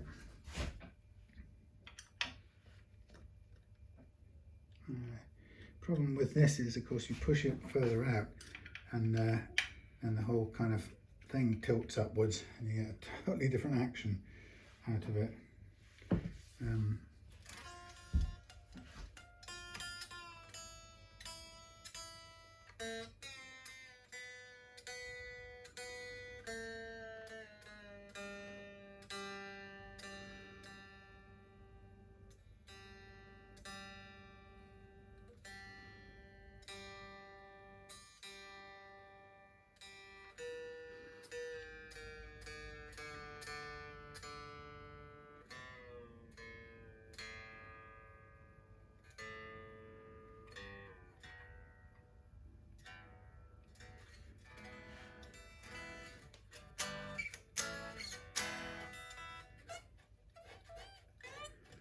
Uneven frets, choking out.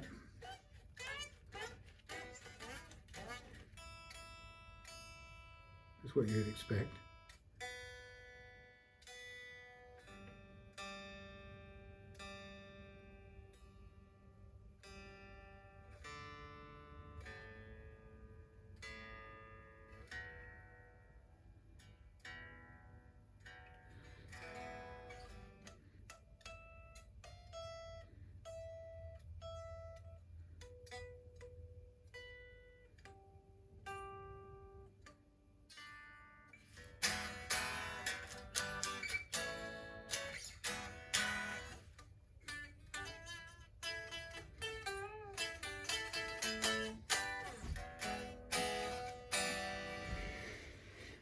So it's struggling to be intonated without moving the bridge, which I think is a bit odd, because if I look at the scale length that it told me, it could be that the frets are out up and down the neck. That would be the worst problem. You know, if the measurement here was inaccurate.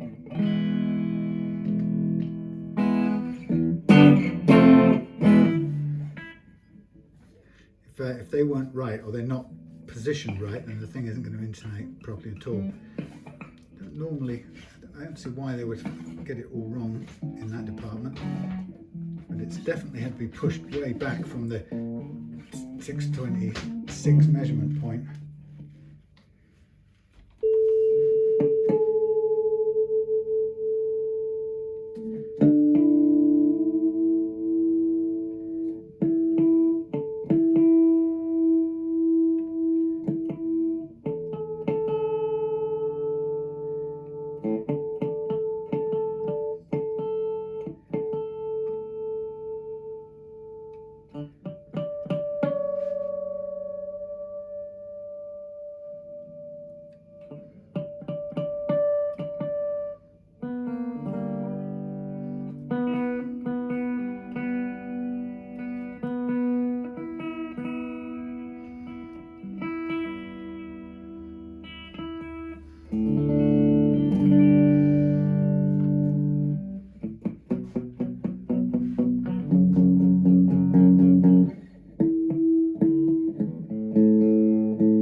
copyright. Be careful.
This isn't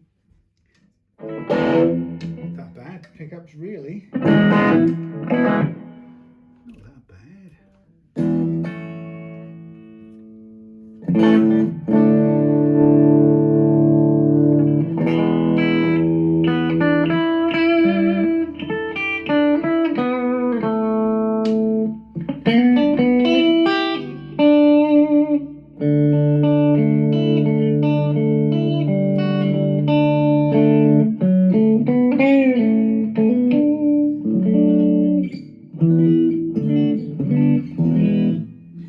Not altogether terrible.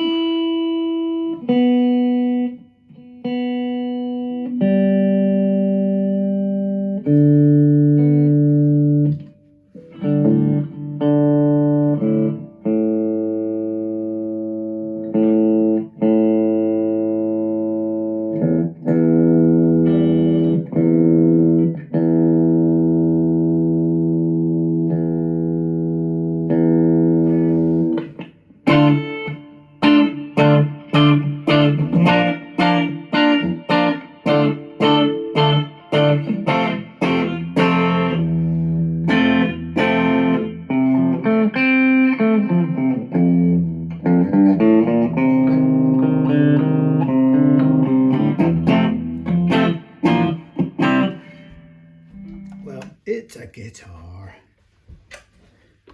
So there we are, that's it. The little creature from the Black Lagoon. The swamp monster, Les Paul swamp monster from hell. For small children to rock out with.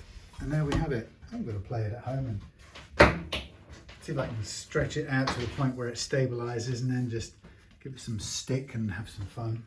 And see where we go from there. But I think that will do for tonight's little bit of a laugh.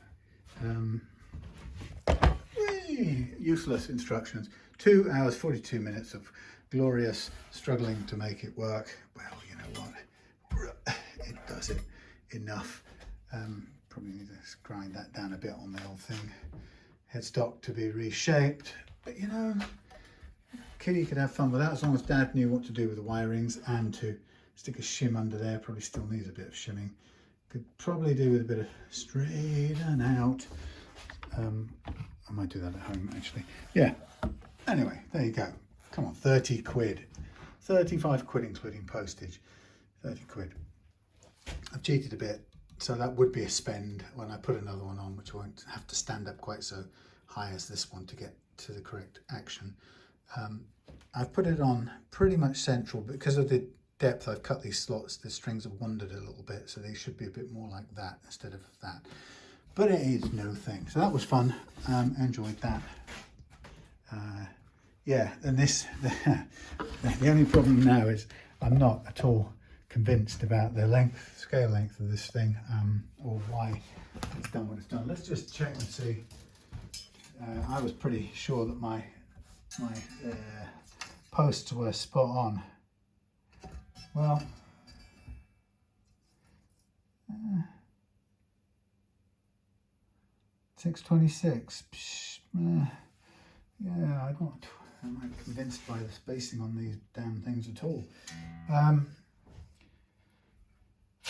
That could probably do with a bit more room still, and of course the further you push it back, the more it's going to fall off. So it's as good as it's going to be. That's why these things, I hate these things to get the thing in the exact place. I thought I had positioned that dead on the 626 mark. You know, I pushed it back to get the thing, but actually the problem you've got is there's a distance between that and how far you look. So that's a real problem. Maybe you need to take a line down here or something and run it down the side. Because what it's showing me at the moment is it's showing me the bass string is 630 mils, right? Is intonated at 630, and the high E is intonated at 627.5. It should be 626 according to this, but even still, I had to push that quite a way out. So, oh well. Maybe we'll figure out a better way of doing that. It's one of the reasons I don't like tunematic bridges either, because you've got so little leeway. If you put a strap bridge on a mil too short, you can reposition it, or you can just move the saddles backwards and forwards. But this thing, you don't have a lot of room. Anyway, I'm making excuses for my carelessness. Well, I'm not really, but there you go. There it is, toy guitar. Quite good fun. Thanks for watching.